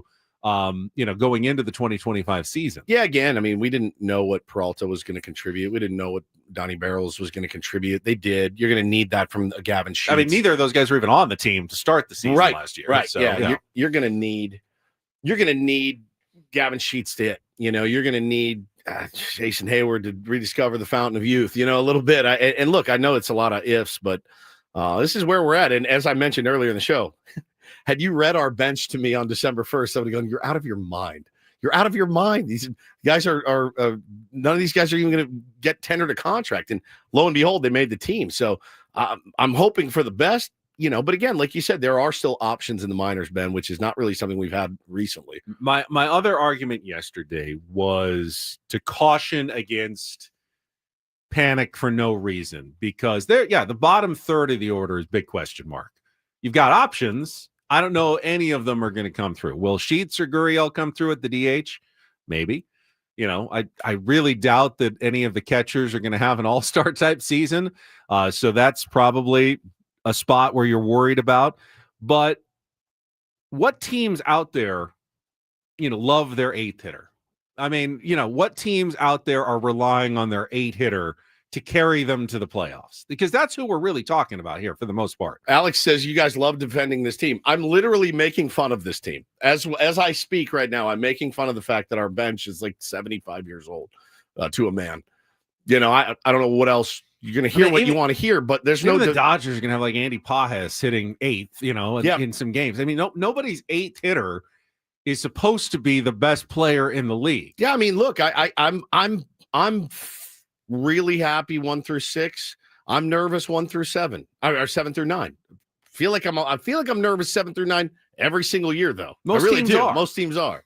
But I like I just said, I'm really surprised that Gavin Sheets, Martin Maldonado, and Jason Hayward. I'm surprised that they're on this team. I really am. I'm fairly shocked that it happened. I'm fairly shocked. Well, you can roll the dice with younger players and hope you really find something that is unexpected. The Padres did that with Jackson Merrill last year, and it worked out well. But you can also roll the dice with some older players, and they did that with Jurickson Profar last year, and it worked out incredibly well also. Are any of these guys going to have a Jurickson Profar-like season? I doubt it.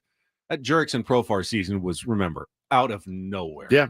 An all-star season in his 30s, out of nowhere. I would think that is an unrealistic ask, but you don't need your 7, 8, 9 hitters to be all-stars. You need them to keep the lineup moving occasionally, run into a home run or two every once in a while. And then, it's the guys in the top 6 that have to carry your team. Padres have a really good top 4.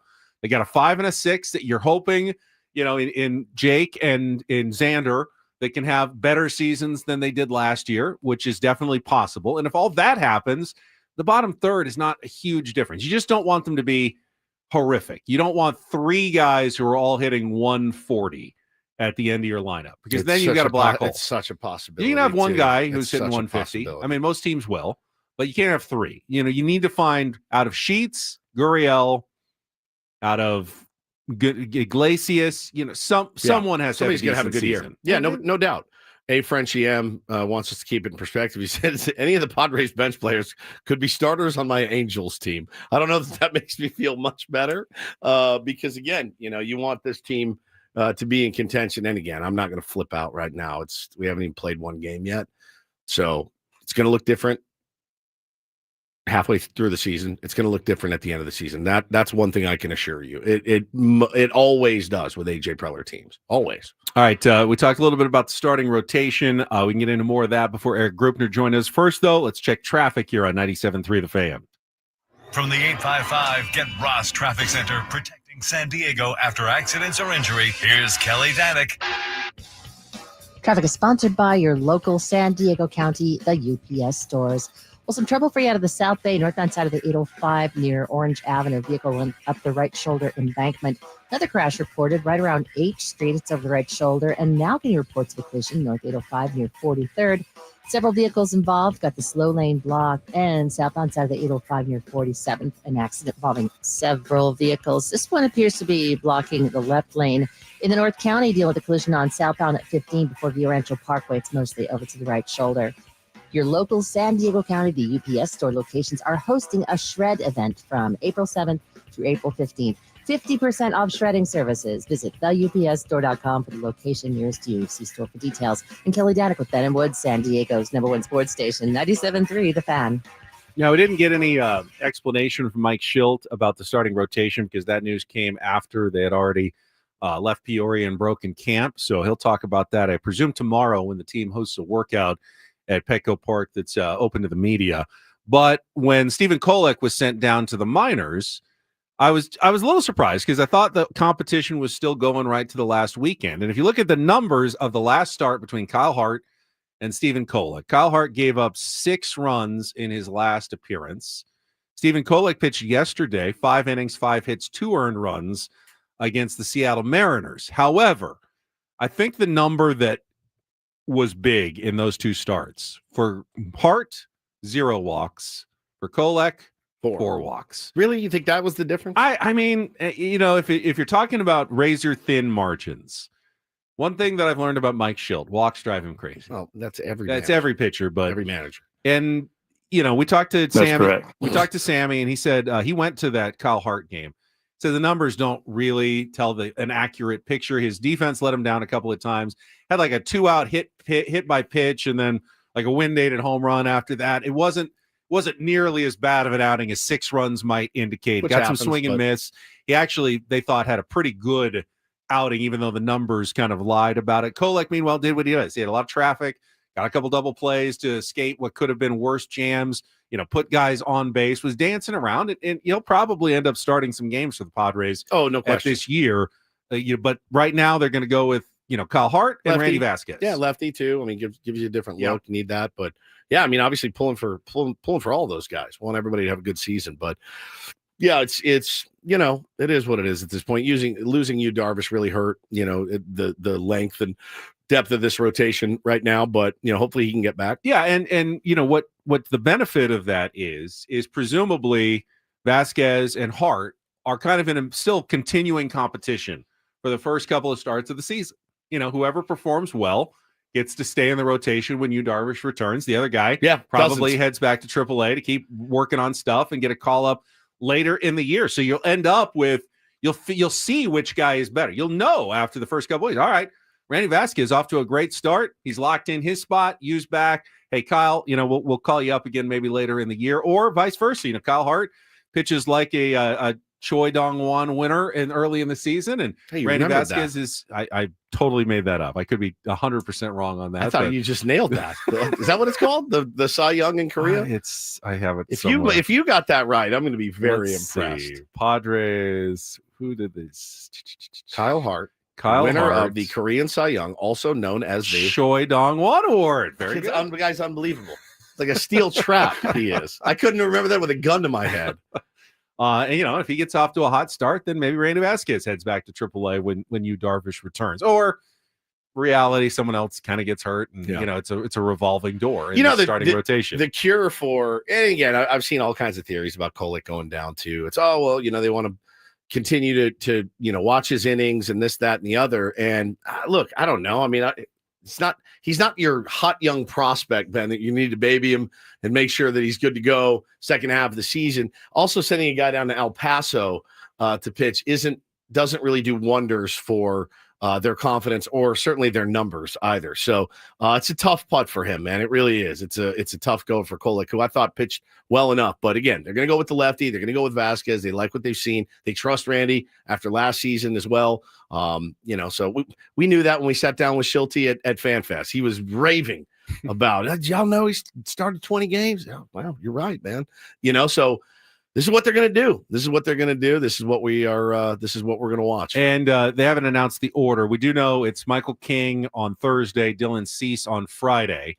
It's not Nick Pivetta on Saturday. He's probably going to pitch Sunday in the Sunday night games. My guess would be Vasquez as the third starter and Hart as the fifth starter on Monday against the Guardians. And then you reset for Tuesday and Wednesday with King and Cease, and then you have your first day off before you hit the road. One day at a time, my friend. One day, one game, one inning at a time. That's how this season's going to go for me. Just win today. That's it.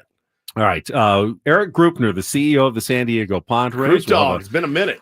Beginning of the season. Check in with Ben and Woods coming up in our next segment. It's a yearly tradition. Yeah, it is. And it should be. There's a lot of changes at Petco Park, some new food options that were announced, some new initiatives that the team is unveiling. And, Grupner's taken a bigger role, obviously, since the passing of Peter Seidler. He's had to kind of try to keep things together. And for the most part, after last season, he has kept things together. Padres still moving in the right direction. We'll see what happens this year, but we'll talk with Eric Grupner, CEO, coming up next to start hour number 3 of Ben and Woods on San Diego's #1 sports station, 97.3 The Fan.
All right, my friends, we are halfway home on a Tuesday. Ben and Woods, 97.3 The Fan. Great to be here with you. Let's get right to it. I'm Woodsy. That's Paul. That's Ben. You know how we do it here. Let's get right to the CEO, Eric Krupner. Yeah, standing by as we get ready for opening day on Thursday. We are joined by the CEO of the San Diego Padres, Eric Krupner. Eric, happy opening week to you. It's always good to have you back here on 97.3 The Fan.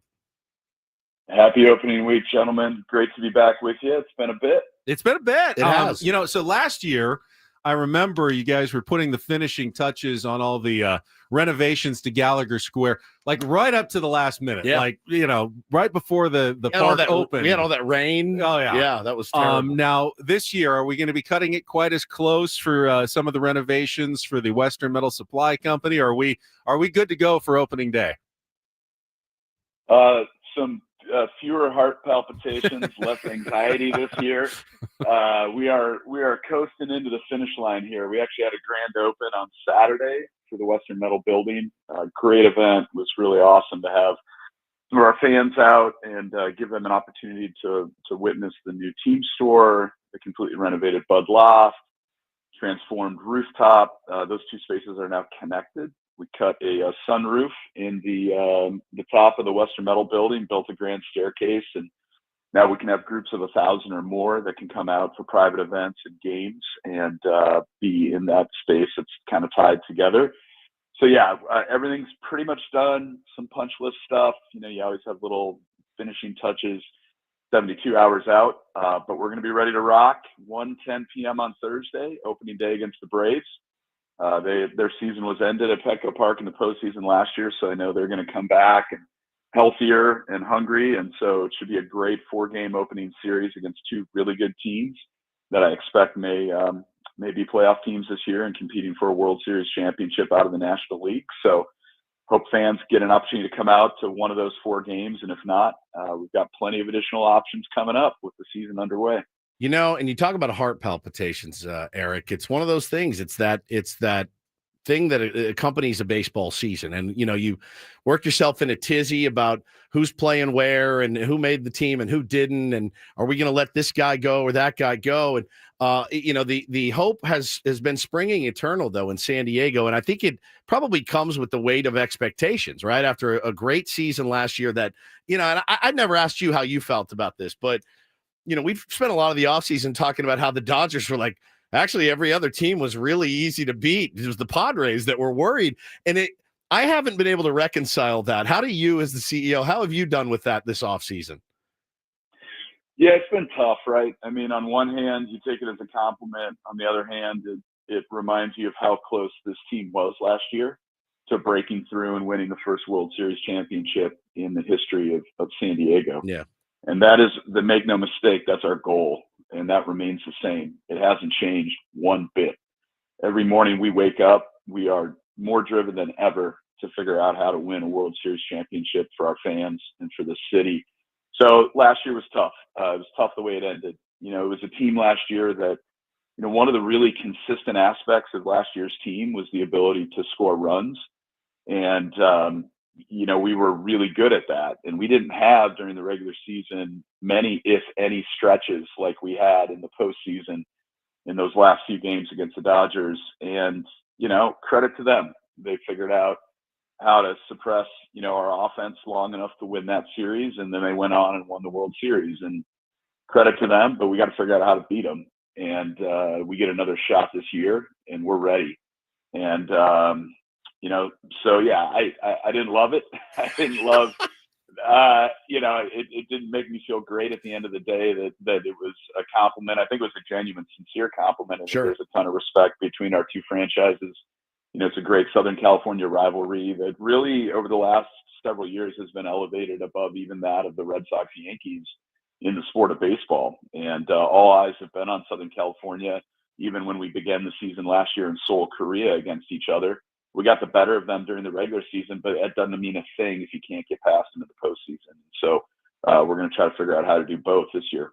Talking to Padres CEO Eric Krupner. And Eric, biggest change to the Padres front office this offseason, the approval of a new control person in John Seidler. Now, saw the one interview that he did during spring training, but for fans who are wondering, you work closely with him. I think they want to know, who is John Seidler. What can you tell us about him? We got to know and love his brother Peter, obviously, over the years. What can you tell us about John? Yeah, John is a huge baseball fan. He's a huge Padres fan. He and his wife Lori moved to San Diego. This is their home. They were at a lot of games over the last, really decade plus. He's been a part of the ownership group since 2012. Obviously, been more in the background, supporting his brother Peter over all those years. The oldest sibling in what is a very large Seidler family, and somebody who had a tremendous amount of respect from Peter. And I've really grown to respect and love working with John as well. And so I think Kevin Acey wrote a really great piece that kind of profiled the substance of who John is. But John's not about John. John's about the Padres. John's about us trying to put a consistently winning team on the field and break through and win our first World Series championship. He shares Peter's vision. He understands Peter's vision. He's stepping in with a high level of comfort and experience with the current leadership team, having been a part of the ownership group since 2012, and really completely aligned with what we've been doing for the last several years and what we want to continue to do, which is put a winning playoff caliber and championship caliber team on the field every year. So, I think if the fans have enjoyed what's been going on the last few years with the Padres, it's going to be more of the same. And I think the calling card for John's leadership style is quiet confidence, hard work, smart, very experienced business executive. And I think we're really fortunate that he is able to step in and really, have a seamless transition. It's got to be daunting too for, to take over in the shoes of Peter Seidler. I know they share the same last name and the same vision and all that, but it does have to be daunting because at the end of the day, people are going to be coming to him saying, no, I mean, we need to spend X to get X. How do you feel that's going to go moving forward? I mean, we were just talking about a little bit over the luxury tax, the second level right now. Eric, when you guys look at, hey, I know you have to have a plan many years down the road, but when you look at it right now, do you foresee the Padres staying competitive payroll-wise? I mean, that's certainly the plan. I mean, we had a long-term plan that we initiated years ago, and we're exactly where we had hoped to be in terms of payroll this year. And that was a plan that was developed under Peter's leadership, and we've been executing against it consistently for the last several years. And we're going to continue to execute against that plan. Tomorrow's not guaranteed to any of us in any aspect or regard, including, a continued level of fan support that we've had and really benefited from these last several years. I mean, our fans, just want to pause there and make sure this message gets across loud and clear. We have the best fans in baseball. We could not be more grateful for our fans for the level of support that they've brought, the passionate energy and electric environment that they create at Petco Park. And we absolutely want to put everything that we can into this team from a payroll perspective every year with the goal of remaining as competitive as possible and winning a World Series championship. So, what is that going to look like in the years to come? I hope it continues to go to form and continues to be consistent with the plan that we've set to remain competitive year in and year out. I think we have everything that we need to be able to do that, but we've got to continue to execute. We've got to put a team on the field that can play winning championship caliber baseball. We've got to continue to deliver an exceptional fan experience at Petco Park.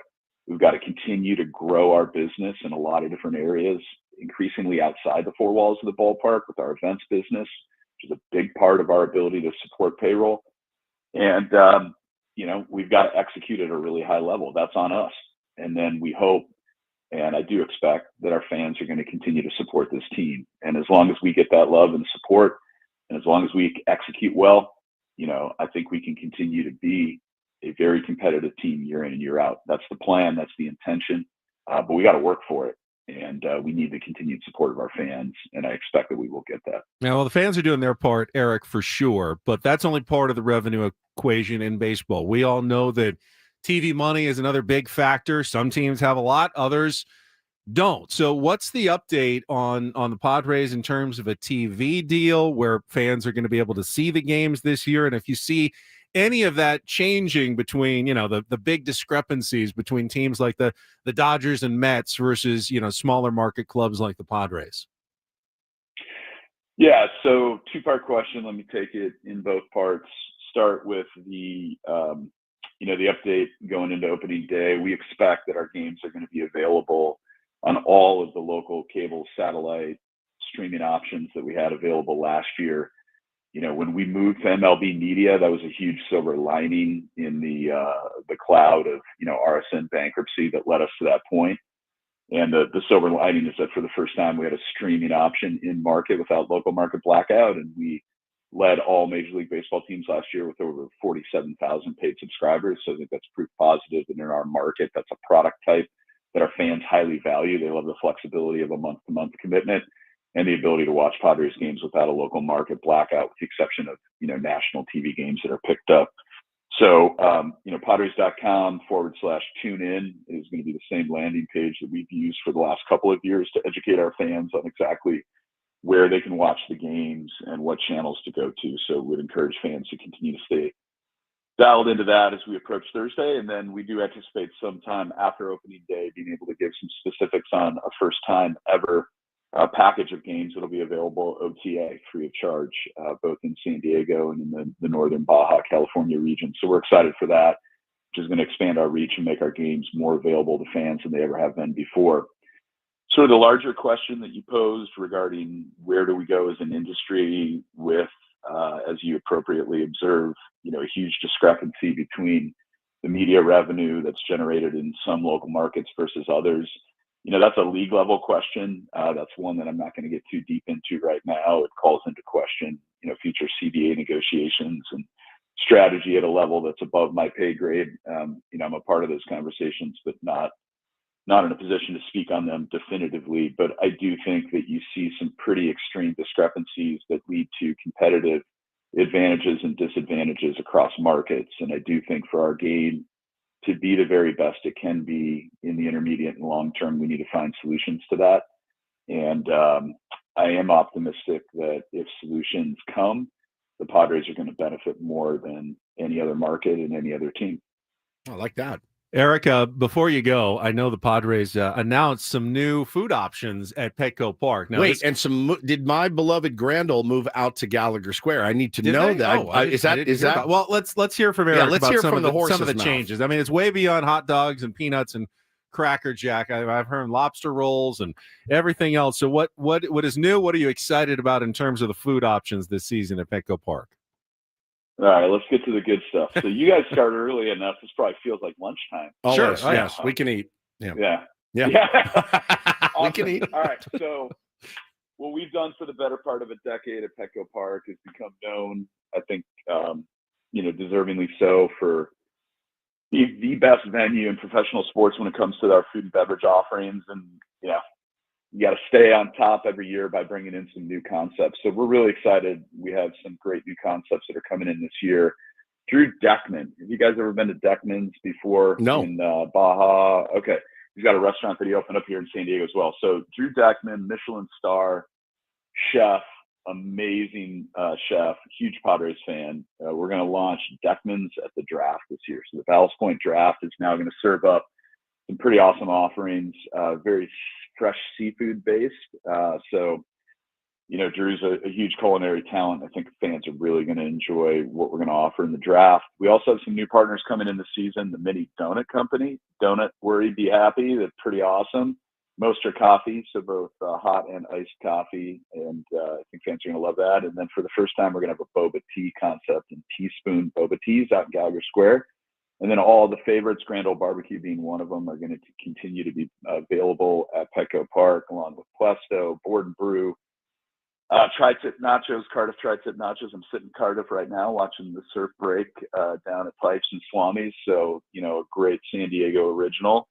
And, we're also going to bring in some new in-house concepts, including that lobster roll that you mentioned, some sliders, different slider concepts, new Santa Maria grill that we're going to be cooking up on. So no shortage of great things to eat and drink at Petco Park this season. And we're going to have a great food guide as well, both hard copy and through the Ballpark app that fans can follow to discover everything that Petco Park has to offer. Gates will open at 11 o'clock on Thursday, so would encourage fans to come out early, explore all the great food and beverage options, including some of the new stuff that I just mentioned. Make sure you get in your seats by 12:30 for a 1:10 first pitch so you don't miss any of the pregame pageantry that comes with opening day. You know, Eric, if you'd like to take the three of us down to Deckman's in the Valle de Guadalupe for research Special purposes, I certainly wouldn't say no. You know what? That sounds like a great road trip, boys. Well, Eric, we look forward to seeing you on Thursday. Everybody's excited about opening day and the team this year. We appreciate your time, as always. Good luck to the Padres this season, and thank you for joining us. Thanks, guys. We'll see you soon. You got it. Eric Grupner, CEO of the San Diego Padres, answering some of your questions, I think, about this upcoming season. Talked about the payroll, talked about John Seidler. Did not specifically address the TV discrepancy, and I'll tell you why, because I heard something this weekend. Apparently, and I won't ask Eric Grupner because he'd probably have to deny it.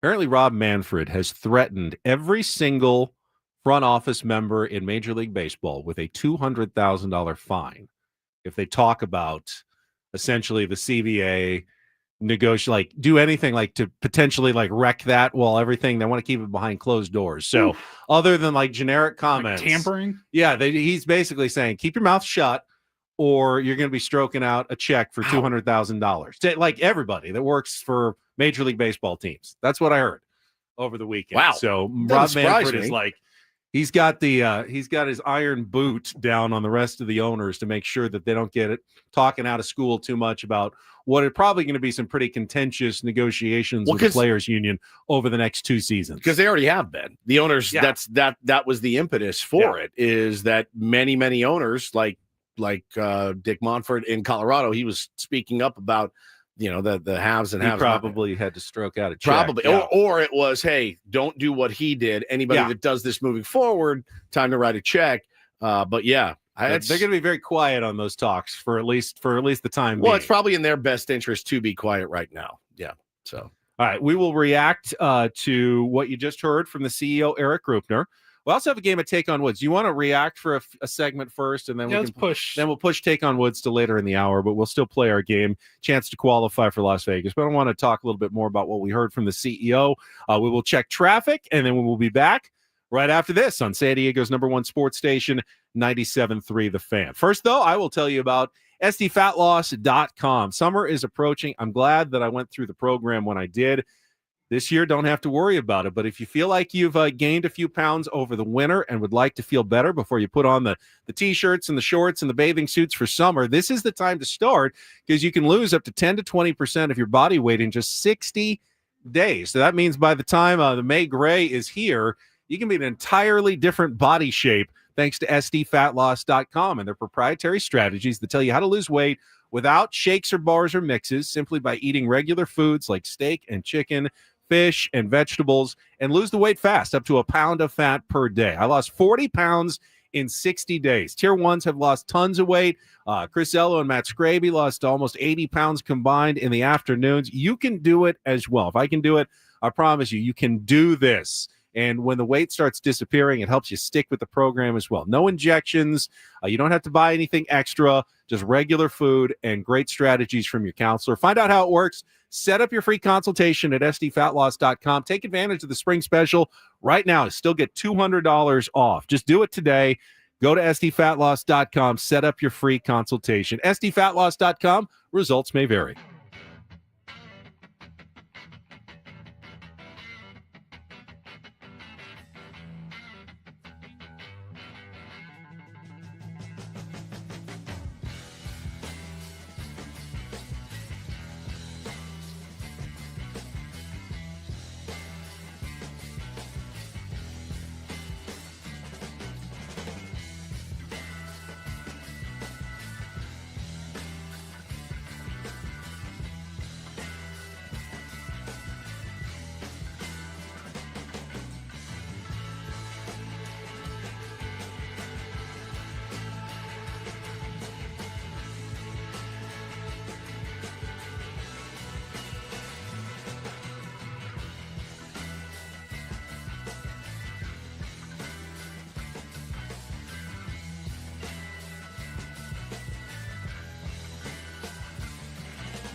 Our thanks again to Padres CEO Eric Grupner. Don't forget, you're still listening for our Padres Sounder for your chance to call in and win opening day tickets. Got a pair up for grabs.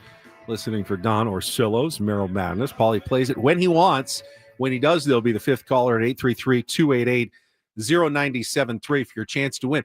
I can't believe we were just talking to Eric Grupner. We were talking about the food. We didn't ask him about the rumor that was going around yesterday. But it turned out it was fake news anyway. So we can definitely report with authority.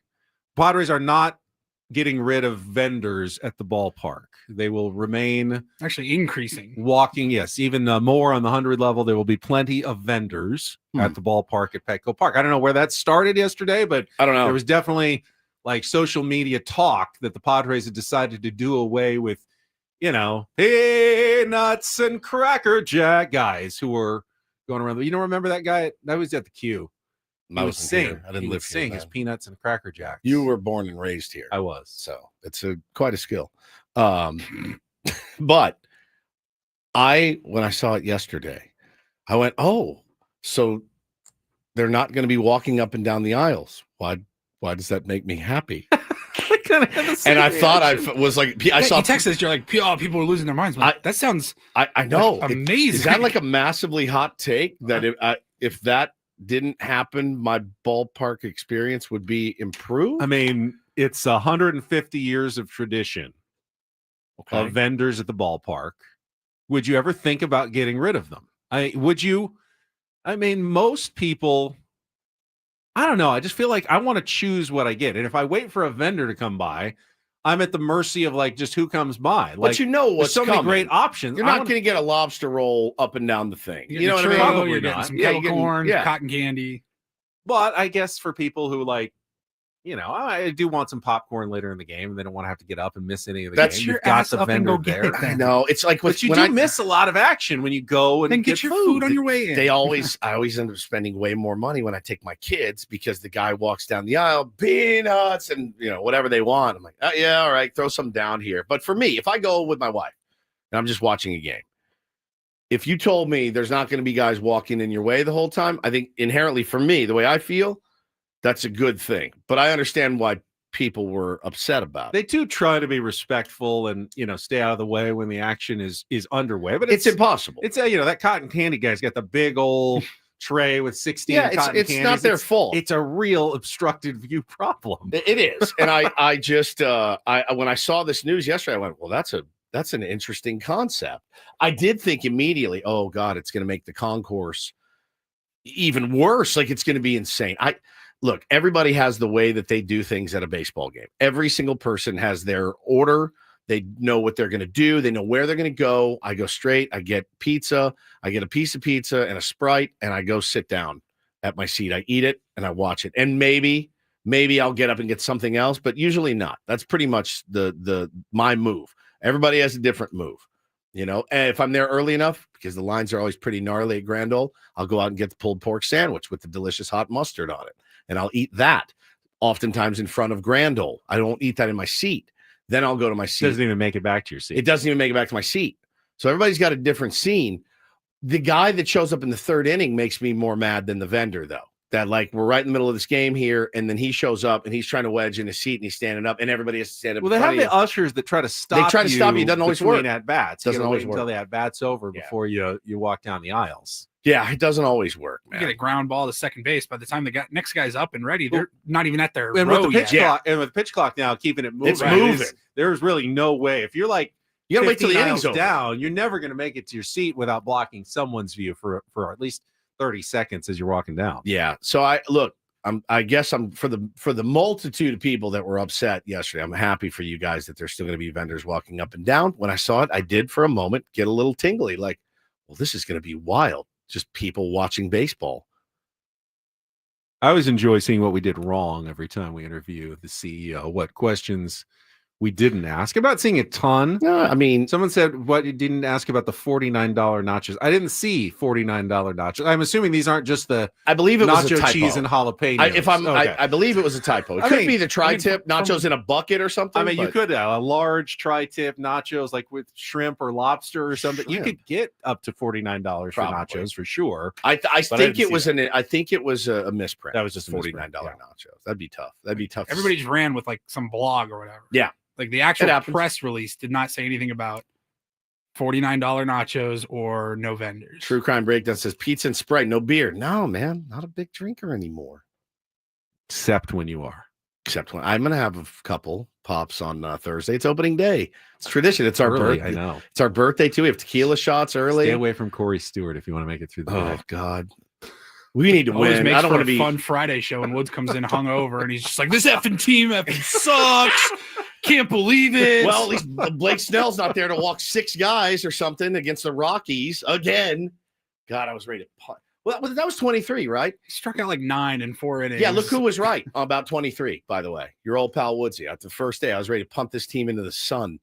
And how'd they do? Terribly. You want to Cy Young? Yeah, we were awful. We were awful and did not meet expectations. It was terrible. We would have been worse without him. Fair. I'll give you that. Well, now he gets to walk 9 or walk 4 and go 3 1/3 on opening day for the Dodgers. Strap in, Dodger fans, for your Blake Snell experience. Their inevitable 82-80 record this year. If they go 82-80, I'll wear the broccoli cut for a year. A full year. I will rock that thing proudly. Can you imagine that fan base? Save it. You save it, write it down. You can get it notarized, Paulie. If the Dodgers go 82-80, I will wear the broccoli cut for a solid 365. Oh, can you imagine that fan base and just how insane they would be if the Dodgers inexplicably like hovering around 500 in late August, going, what is wrong with us? We're 5-27 in 1-run games. We can't get that. I'll get a perm. I'll do the whole bit. You can rest assured. I'm sorry, that would be the funniest. You'd never see somebody happier. Oh, that'd be hilarious. All right, we need a contestant for Take on Woods. We will get to that coming up in our next segment. 833-288-0973. Chance to qualify for the trip to Las Vegas. That is coming up next with Ben and Woods on San Diego's #1 sports station, 97.3 The Fan. Man, we are just a couple of days away from opening day. So excited to get my underdog. Actually, I've already done it. I've already made my picks for opening day. But baseball fans, take a swing at making picks on all your favorite players with Underdog. Baseball officially back. It's going to be so much fun. Going to get a lot of action on Underdog this year. Join me if you would. To play, all you got to do, choose whether a player will go higher or lower on one of their stats, like strikeouts, home runs, hits, more. You can play with as little as $1. If you get everything right, you can win up to 1,000 times your money. A couple of my picks already. Michael King, higher than 4.5 Ks. Tatis, higher than half of a run. Manny Machado, I'm calling he will drive in a run, so higher than 0.5 RBI. So let's have some fun on Underdog. Download the Underdog app. Sign in now using the promo code Woods to unlock a special offer of up to $1,000 in bonus cash when you make your first deposit. Join in on the fun when you sign up with promo code Woods. Claim your special offer today. Get up to $1,000 in bonus cash instantly upon first deposit. Must be 18 and over, 19 and over in Alabama and Nebraska, 19 and over in Colorado for some games, 21 and over in Massachusetts and Arizona. Present in a state where Underdog Fantasy operates. Terms do apply. Void in Colorado. Concerned with your play? Call 1-800-GAMBLER or visit ncpgambling.org. In Arizona, call 1-800-NEXT-STEP or text NEXT STEP to 53342. In New York, call the 24/7 Hope line at 877-8-HOPE-NY or text HOPE-NY to 467-369.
Ben Woods back with you going until 10 o'clock this morning. Again, we'll be live at Baja Rick's on Thursday morning, getting you ready for opening day. Padres against the Atlanta Braves. Just saw a fun tweet. One of our former interns is actually going to be covering the game. He's a TV anchor in Atlanta now, and he's going to be on the road with the team for Atlanta's News First, Connor Hines. Crazy. I saw that. In San Diego. I just saw that. Good for Peachtree him. TV, Atlanta CW. Amazing. And is going to be here for opening day coverage. I DM'd him and said, dude, you got to come by Baja Rick's, say hello. He goes, I was actually planning on it. If I can get down there, I'm going to come by and say hello. And we can ask him. It's actually our show's anniversary, too, our 7-year anniversary. Like, Connor, what did you learn from me when we were at the Mighty 1090? And he would probably say nothing. You'd been doing sports radio for about 3 weeks when I started. And weren't that you good. You were practically an intern yourself at that time. 100%. Me running home to watch the Iowa State Cyclones because I thought that's what I had to do. Man, what a time that was. And we've come a long way. And he's come a long way. He's done well. He looks so handsome and adult. He's like he's just a baby. He was interning for us. He would show up like late, kind of bumming in, like 6 in the morning, 5 in the. Wait, what time do we start? Started at 5. Did we start at 5? Paulie, did we start at 5 there for a while? Yeah. 5. No. We did 6 to 9 and then 6 to 10. Yeah. Then we came over here and did 5 here. 5 to 9 and then 6 to 9 and then 6 to 10. Amazing. Just incredible. I'm so happy for him though. He looks so put together, like a young blonde Ben Higgins 30 years ago. Yeah. I'm getting they're passing me by. They are, buddy. Former interns. They are. All right, we got a contestant on the line. Let's get to it. It is time for Taking Woods.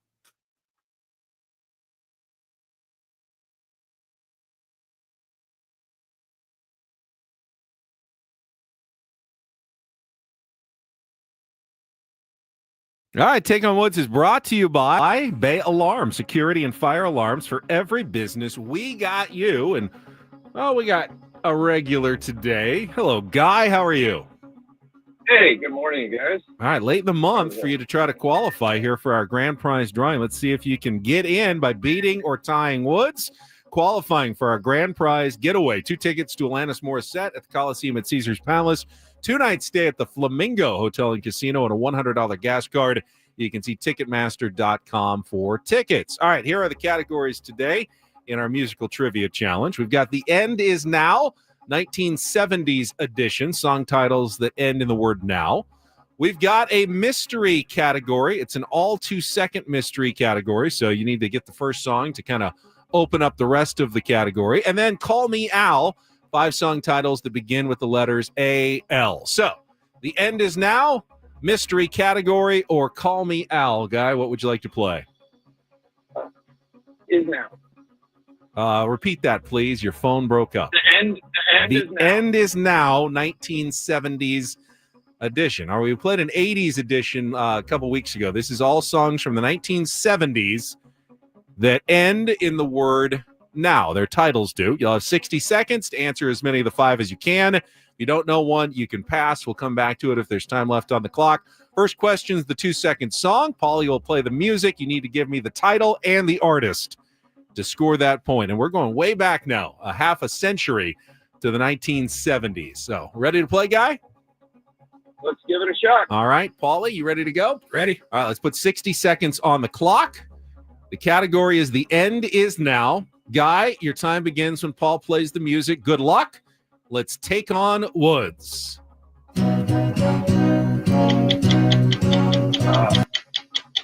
If You Leave Me Now by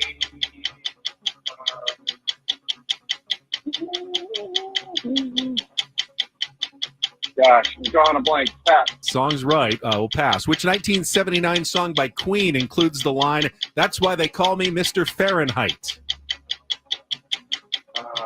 Pass. Which 1970 song by the English rock band Free reached #1 on the charts in 20 different countries? All Right Now. Correct. Johnny Nash sings "It's Gonna Be a Bright, Bright, Sunshiny Day" in which 1972 hit single?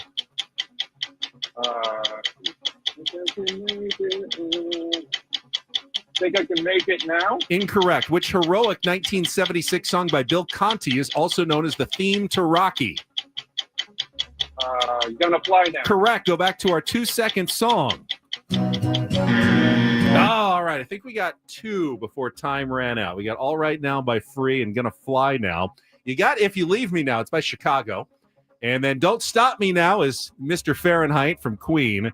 And I Can See Clearly Now. The rain is gone. It's going to be a bright, bright, sunshiny day. All right, 2 is the score, but these are old. This is some old music. Guys, stay on the line.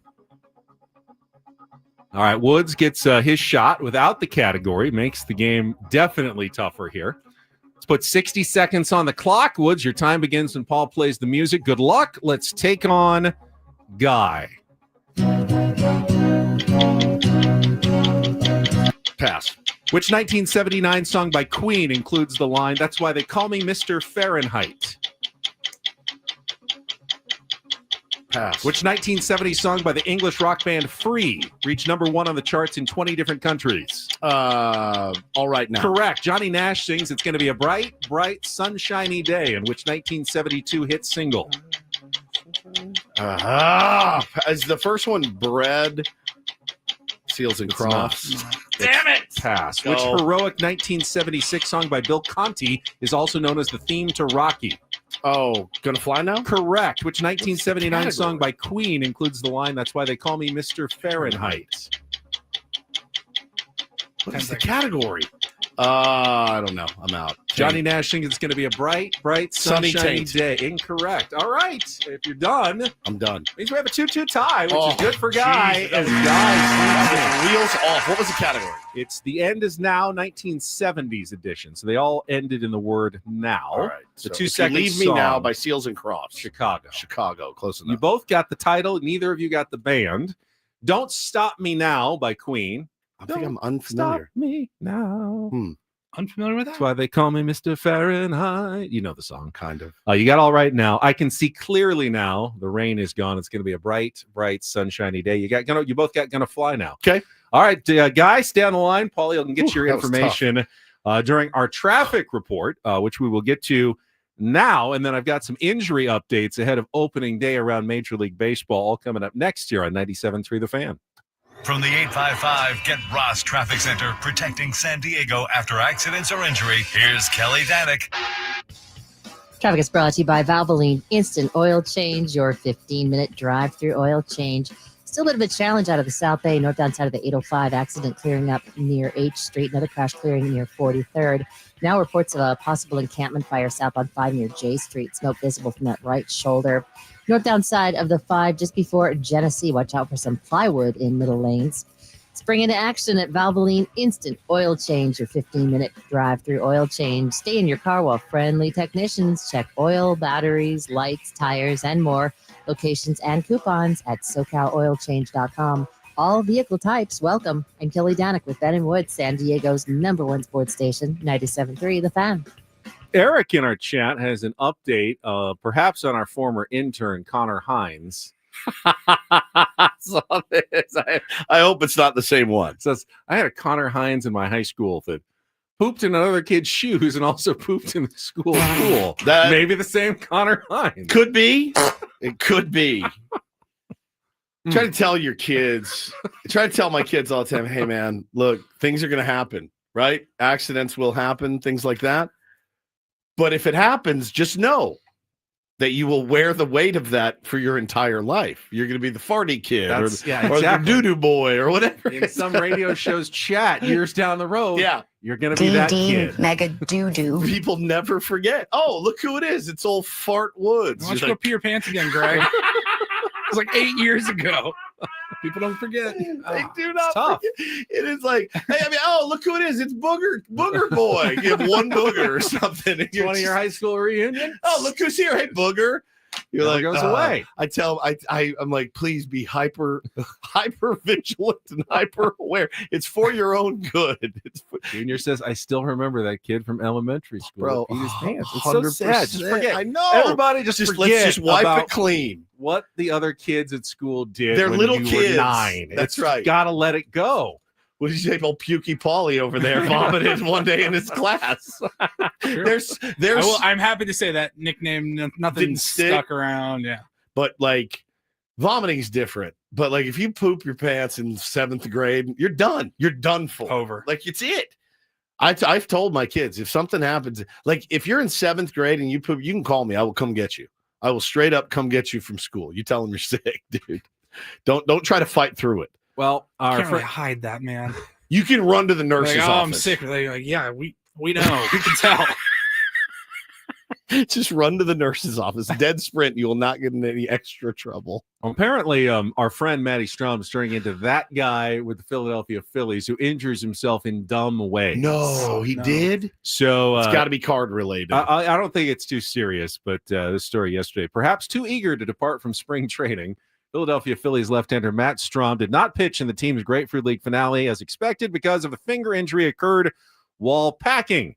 Strom reportedly tore the fingernail on his left middle finger while getting ready to depart from the team's spring home in Clearwater, Florida. Now, apparently, he also injured himself packing for spring training at the beginning with a shoulder injury that he was Good God. that was packing to go to Florida. So So, just pay for some movers. Yeah, perhaps something. I think that's, Maddie, you make enough now that you should not be packing on your own.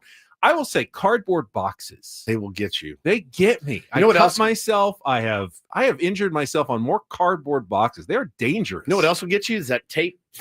The tape Yeah. thing. You try to jam. It's got all those spikes at the end of it. Uh-huh.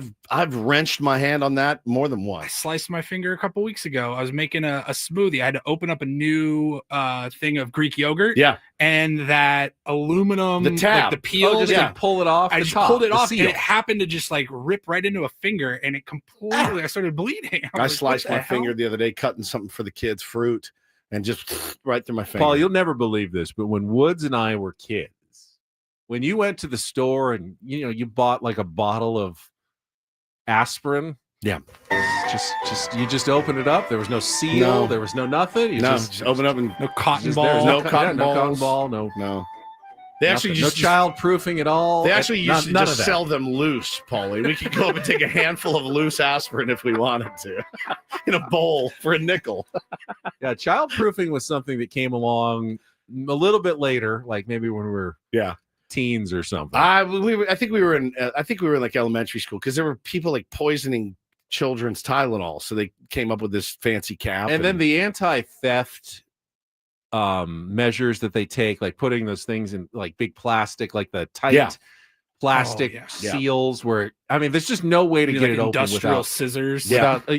those really heavy duty scissors. That didn't exist when we were growing up either. I want to talk coming up next. I was fascinated over the break with routines. I'm a routine guy. I like routines. I've always, every baseball player I think we've ever interviewed, I've asked them about what's your routine? What's your pregame routine? What's your postgame routine? What's your in-game routine? I love routines.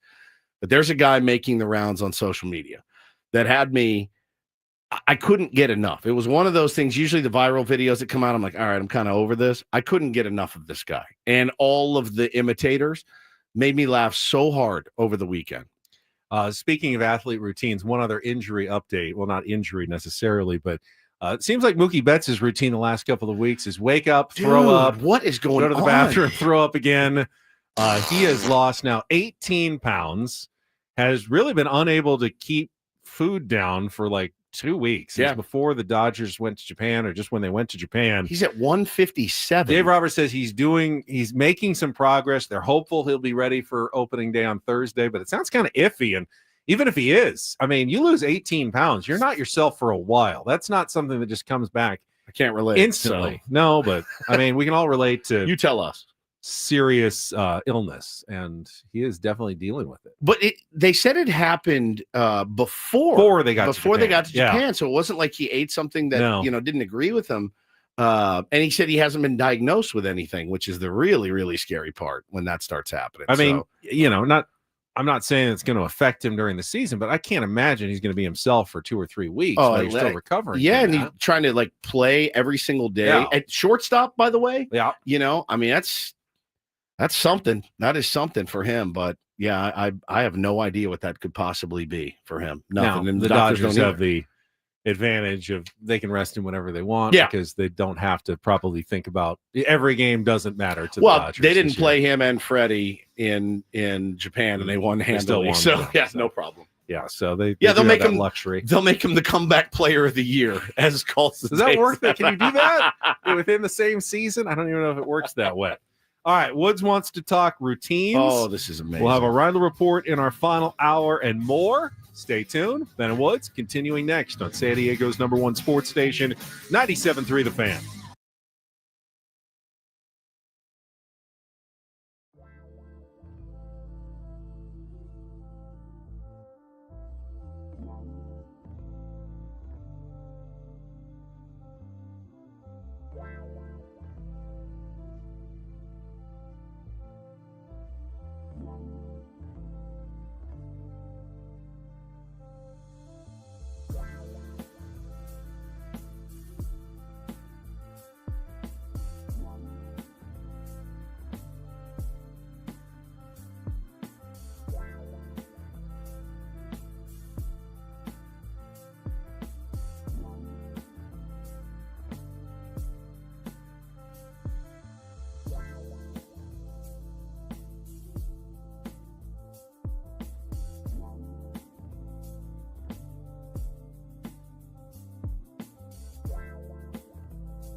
Do you go with Pukey Mookie or Pukey Betts? Ooh, We've been discussing in the chat. Those are both really good. That's actually really good. Either one. I just hope he feels better. We, of course, wish nothing but good health. Nothing but good health for one Mookie Betts. Correct. Who is probably the least loathable of all the Dodgers. Yeah. Now there's 2 Max Muncies in baseball. There is one made for the Athletics. You kind of like the new Max Muncy? I mean, I Way know you better. like him better than the old Max Muncy. Yeah, way better. It's weird. I mean, Will Smiths. Sure. Fine. There's 2 Will Smiths in baseball and a actor named Will Smith. You can't get much more generic than William Smith. But Max Muncy, now that's a weird name to have 2 of them in Major League Baseball at the same time. If you missed it, one of the young Sacramento A's prospects who made the roster is also named Max Muncy, but he's not related, right? No, he's no not. relation. He has no relation at all It's to two the Max Dodgers. Muncies. Max Muncy. Yep. Did you watch this video? I did. What are your thoughts? I think it's insane.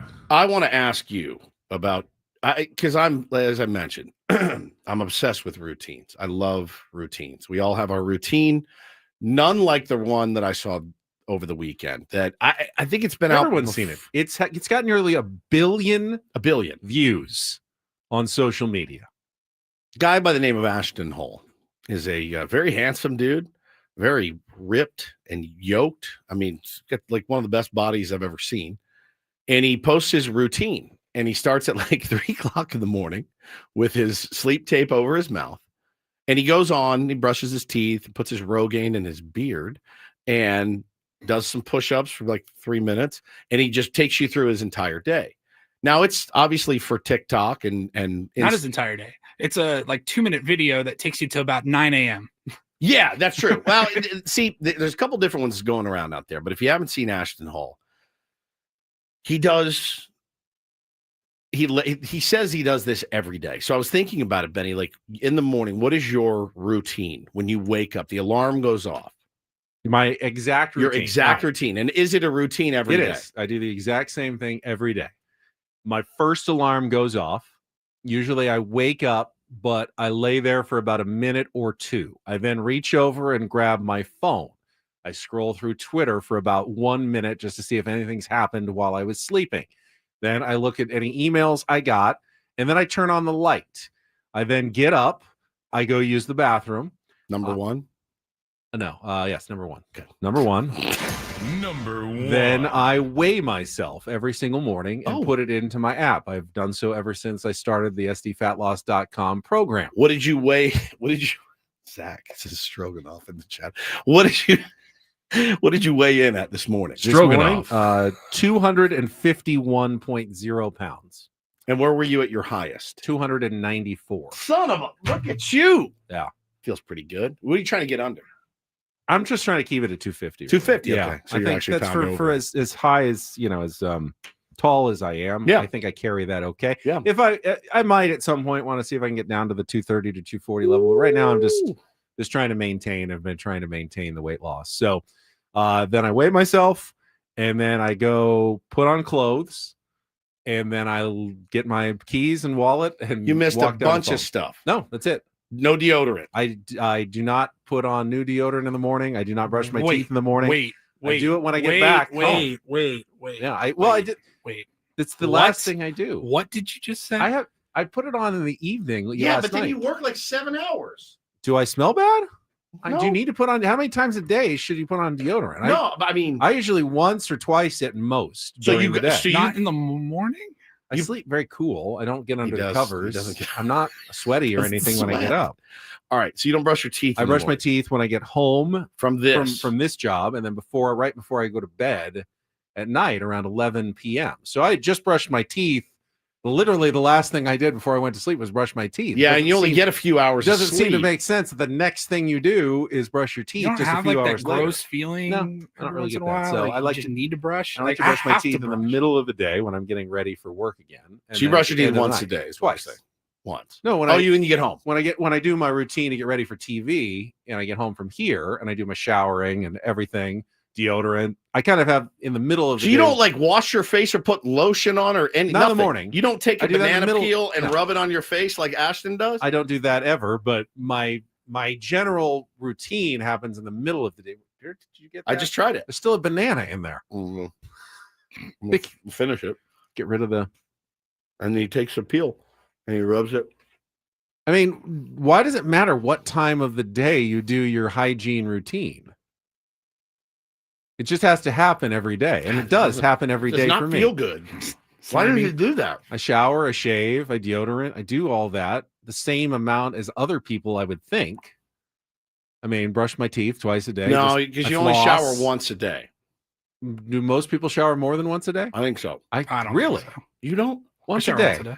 No, you don't. You shower twice a day. If I work out or Well, you're playing sweat or basketball. something. Yeah, but like I didn't shower this morning. I showered last night. My That's next shower. true. You guys don't will shower be- in the morning. I can't I don't do shower that. If I did morning. shower, Shower in the middle of the day. regularly in the morning, then I guess most days would be 2 showers. You don't do like when you get up in the morning, you don't splash cold water in your face. You No. don't take a wipe and You don't wipe dunk your yourself face in a bowl of ice water. and full of oranges and I strawberries do and not do any bananas. of that.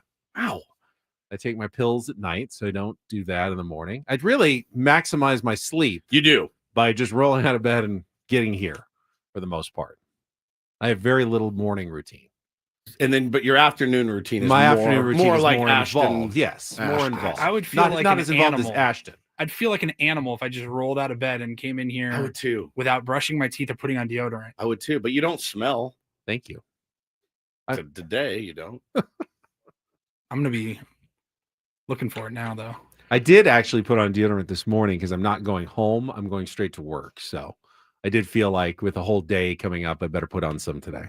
I am fascinated with this guy's thing. I mean, he has this bottled water called Saratoga. Now, I'm an eco water guy. So, but he has this bottled water. He drinks like 100 of these things a day. He has somebody making his meals for him. I think he's a scammer. But how do you drive a G-Wagon and live where he lives without, having money? I don't know. Maybe he's financed to the hilt. I have no idea. You get a billion views on anything. billion? You're making some money on social media. The funniest part is people mocking him. That's been the funniest part, doing their own version of the routine. And yeah, I thought about doing one. I was out of town. So I also don't have the skills. Well, what's your routine? Oh, mine? Yeah. You want to hear mine? Yeah. Same thing with the alarm. Turn it off. I set one for 4:12 and 4:22. Usually I get up at 4:12. Sometimes today I got up at 2:12. 4:39, 4:47. Right. So I get up. I go straight to the shower, turn the shower on. It usually takes a minute for it to get cranked up. At that time in the morning, I brush my teeth before I get in the shower. I will usually do like a cold water on my face right then and there. Then I'll jump in the shower, hot shower, scrub, get out, put my clothes on, deodorant. I do moisturizer on my face. I do some under eye cream per se. And then I fix my hair, and then a little spritz of cologne. And then I walk out the door to the kitchen where I make my coffee, special coffee that I make. And Oh, then, I do a quick spritz of water in my hair. And you just brush your hair. comb it back in the morning Yeah. too before I leave. and then I hit the road. Okay. Yeah. I mean, I look at his routine, and who has 4 hours in the morning to do that? Nobody. It was built for It's built for social media. Yeah. I get that. But I kind of like the idea of slamming my face into a giant bowl of ice water in the morning. I feel like that would be good for you.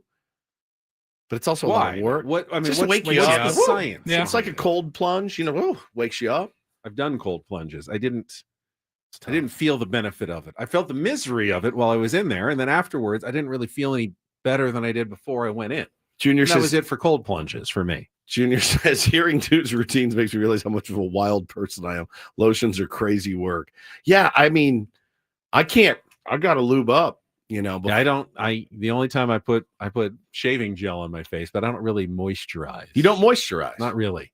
Your skin looks good. You've Thanks. got some like Mediterranean in you. It's like you're tan kind of always. Your skin looks pretty good. Thank you. You didn't smoke packs and packs of cigarettes. You didn't drink. You didn't really abuse your body like many of us did.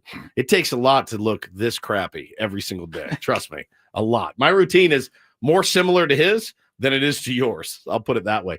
I can't get enough of this guy. Paulie, he had a statement he put out because people have been Well, he calls it copying, but listen to him talk about it. Address the nonsense. So many videos are being sent to me, duplicates of my videos. This is for the creators that are sick and tired of their work being copied. Listen to me well. You're either going to be a leader or a follower, and it's okay to be either one, but you have to choose. If you're going to be a leader, people are going to follow you. What is the issue? I realized that God has me here to lead, not to follow anyone. So that's what I'm going to do. When I see somebody following the way, I should be hyped. Now, I'm not perfect by any means. I used to get pissed off. The running videos, the ASMR with workouts, I'm not going to act like I'm a saint. I used to block anybody who was doing anything similar to me. That was me. I'm blocking them. Screw them. How could they copy my work? I worked so hard for this. What's wrong with this dude? Why do the same thing as me? What is up? Then I realized, bro, like, people follow Jesus. Why? Because he was great. As a Christian man, why are you angry? Comparing himself to Jesus, by the way. He's the first person to ever post a behind the scenes or a daily regiment video. He really, he's worse than Ben. Hey, remember when you came up with that phrase? Ashton has invented getting ready for your day. no one is copying him. They're all mocking him, and that's what bums me out. I'm like, bro. And then he says, basically, I'm like Jesus. Jesus had a bunch of followers. I'm like him. What? Are you kidding me? Oh my God. Pottery Guy says social media is a cancer. Why give this guy a moment of your time? It's funny. It's a great question. And as soon as I saw his, I was blown away. And then I saw all the copies and I couldn't stop watching. It got me. Like, it was one of those things that got me just hook, line, and sinker. I think, well, first of all, much respect to Matthew, who says my hot water heater broke like a year ago, so I just take cold showers now. I respect that level of laziness. Oh my God, Matthew! It's too much trouble to get it fixed. You got to get a repairman in there. I can fix it, but honestly, who needs hot water? Human beings, I guess. There is no chance, none. I couldn't make it a night. A cold shower every day. Holy smokes! I'm obsessed with this dude. But yeah, man. Again, everybody thinks they're somebody now, and buddy, you're just making routine videos. I mean the unexpected side effects, though. So in the video, when he's dunking his face in the ice water with fruit in it, he uses a blue bottle of Saratoga brand water, and apparently their stock price went up just from this video alone. Like the demand. It looks cool. I saw this video of this guy water. talking about Saratoga yesterday, and he was showing the Google trends for Saratoga brand, and it was flatline, dead, absolutely nothing from December, January, February, and then March 12th or whatever it was where this video first popped up, it skyrocketed 400%. And this was not some sort of branding agreement from what I read. He did not. No, he doesn't have a deal with Saratoga water. That's just the water he uses. And Saratoga has been like, we couldn't get any traction whatsoever. This guy posts a video, and all of a sudden, boom. I mean, I don't know if I'm jealous of their social media marketer or worried for them. You've done nothing for us. This guy has changed our entire brand with one video. It's a fumble by them. Well, what are we paying you for? I mean, that's how I feel about Eco Water. Why Eco Water? Simply the best. Dump your face in it. I do every morning. It comes out of my shower. And did anyone say what the banana peel is supposed to do? I have no idea. What's vitamins and minerals on your face? I have no idea. I just did it, and it didn't. Feels now like it would smell like banana. Sticky. Here, try it. I don't want to try it. The best part of that whole video. Used it already. Yeah, I just used one sleeve of it. Which one did you use? That one. The thin one. Use the thick one. The best part of that viral routine video going around, though, is for me at the end when he's doing fake work talk. Yes. Sitting at his computer at 9 a.m. He's like, hey, bro, we got to get to at least 10,000. So good. And then his girlfriend or his wife or whatever brings him some avocado toast. Yeah. And I don't actually love the smell of banana. Now it's all over your face. It's all over my face. Well, there's already stuff coming out like, oh, man, this guy's a total scammer. He got evicted from his apartment. I have no idea what's true or not. I enjoy his videos. I like it. Well, you don't like that feeling? I really do not. I'm not a big fan of. Mine's kind of burning a little bit. Great. Could be my wind burn. And he's journaling, Paulie. He's writing down stuff in his journal. I mean, look, he does 6 hours of stuff before 9 a.m. It's crazy. It's crazy. I would do it, but I don't have the skills to film. I mean, he's got, as you said, he's ripped. He's got a great body. Yes, he's yoked. Now, when the video, we see him do about 7 push-ups. He does push-ups doing for 15 minutes. Does it? Was it 15? I thought it was like 3. Time lapses. I've got no idea how much he's actually doing. Well, I think he puts the work in. Is that his job though? Is just to look? I don't think that's what his every morning looks like though. What's his? Like, there's no way. He goes to work and he sits at a desk doing something. I think it's at his house. Yeah, works from home. He works from home. Yeah.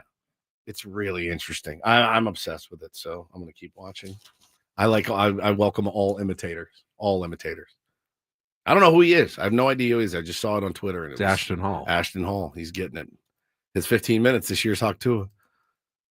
Talked about the manager for McNeese State. Yeah. And over. I'm like, can we just go back to when like you do one funny thing or have one moment and then that was good and then you move on? Like this kid's gonna have a podcast, a crypto coin. Oh yeah. He's gonna be on Pat McAfee's apparently, show. Though we talked about him yesterday. He was going to follow Will Wade to North Carolina State. But apparently, he said, "I have not made my decision yet whether he's leaving." He's going to do a LeBron special on ESPN with Will Wade. So we have to now wait for the decision. We're all waiting though by Amir Khan as to where he is taking his talents next season. It's a good team piece of advice. Manager, graduate assistant. It's a good piece of advice. If you get your 15 minutes, take it and run. They run as hard and fast as you can. Now, try not to run. He signed like 8 NIL I know. deals. He's making way more than us this year. Way more. Yes. But if you get your 15 minutes, run with it. Like I thought Hawk Tua was on a really good, she was helping animals and stuff. And then she decides to go do a crypto coin and they pulled the rug on a bunch of people. And a bunch of people lost a lot of money. I doubt that was her scheming though. No, but again, like taken advantage. She got taken advantage of, and it's still her, it's still. I don't know. I don't really blame her. I blame people who, like, it was their decision to not do enough research and get into it. I don't know. No, it's her. She's the one that signed off on it. It's her name, but who could have ever expected her to know anything about crypto? Yeah, which is why you don't say yes. Let's do a crypto coin if you don't know anything about it.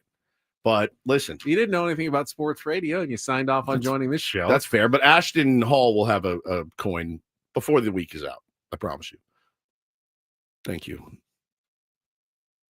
I didn't know I was going to get dragged so much for my lack of a morning routine. It is a little odd, but whatever works for you. You also work 2 full-time jobs, so you have to take that into account. Right. Otherwise, I'd just be routining all the time, getting ready then I'd be Ashton, essentially. Yeah, pretty much. In a perpetual routine all day long to get ready for whatever my next job is. So, all right. Well, anyway, we still have the Rhino Report to get to coming up, and I believe Paulie's still waiting for that sounder for the opening day ticket. So stay tuned. Paulie's drunk with power. I know. He's just waiting. We're just waiting for it. With Bennett Woods, we'll check traffic. We'll be back in a moment here on San Diego's #1 sports station, 97.3, The Fan. Woods, though, first of all, I want to talk about trust and will. There's a lot of good reasons to set up either a trust or a will to make sure your family is taken care of should something happen to you. Some are simple. You want to bequeath items that are of value to you, and you want to specify who gets them. You can do that in a will. You want to get a trust to take care of your assets and help your family avoid lengthy and possibly stressful probate court after you're gone. Can be really, really expensive as well. Your family's just suffered a loss. Don't drag them through the courts for 18 months after you're gone. There's no reason not to just get it done in 20 minutes online. All the directions you need right there. Super affordable. The code, just go to trustandwill.com. Use the code FAN, F-A-N. When you check out, you'll get 20% off. And I promise it's really easy. Simple. It's online questions. You do it yourself. You do it at home. And then they send you the documents, and you've got them, and you put them away. Maybe you update them in a few years, but you've got that peace of mind knowing, hey, I've got something down on paper. If anything happens to me, you don't have to worry about it immediately. Just go to trustandwill.com. Use our code FAN. Get 20% off at trustandwill.com.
Our boss Adam went to a whole lot of trouble of putting together some numbers on the Padres final roster decision yesterday.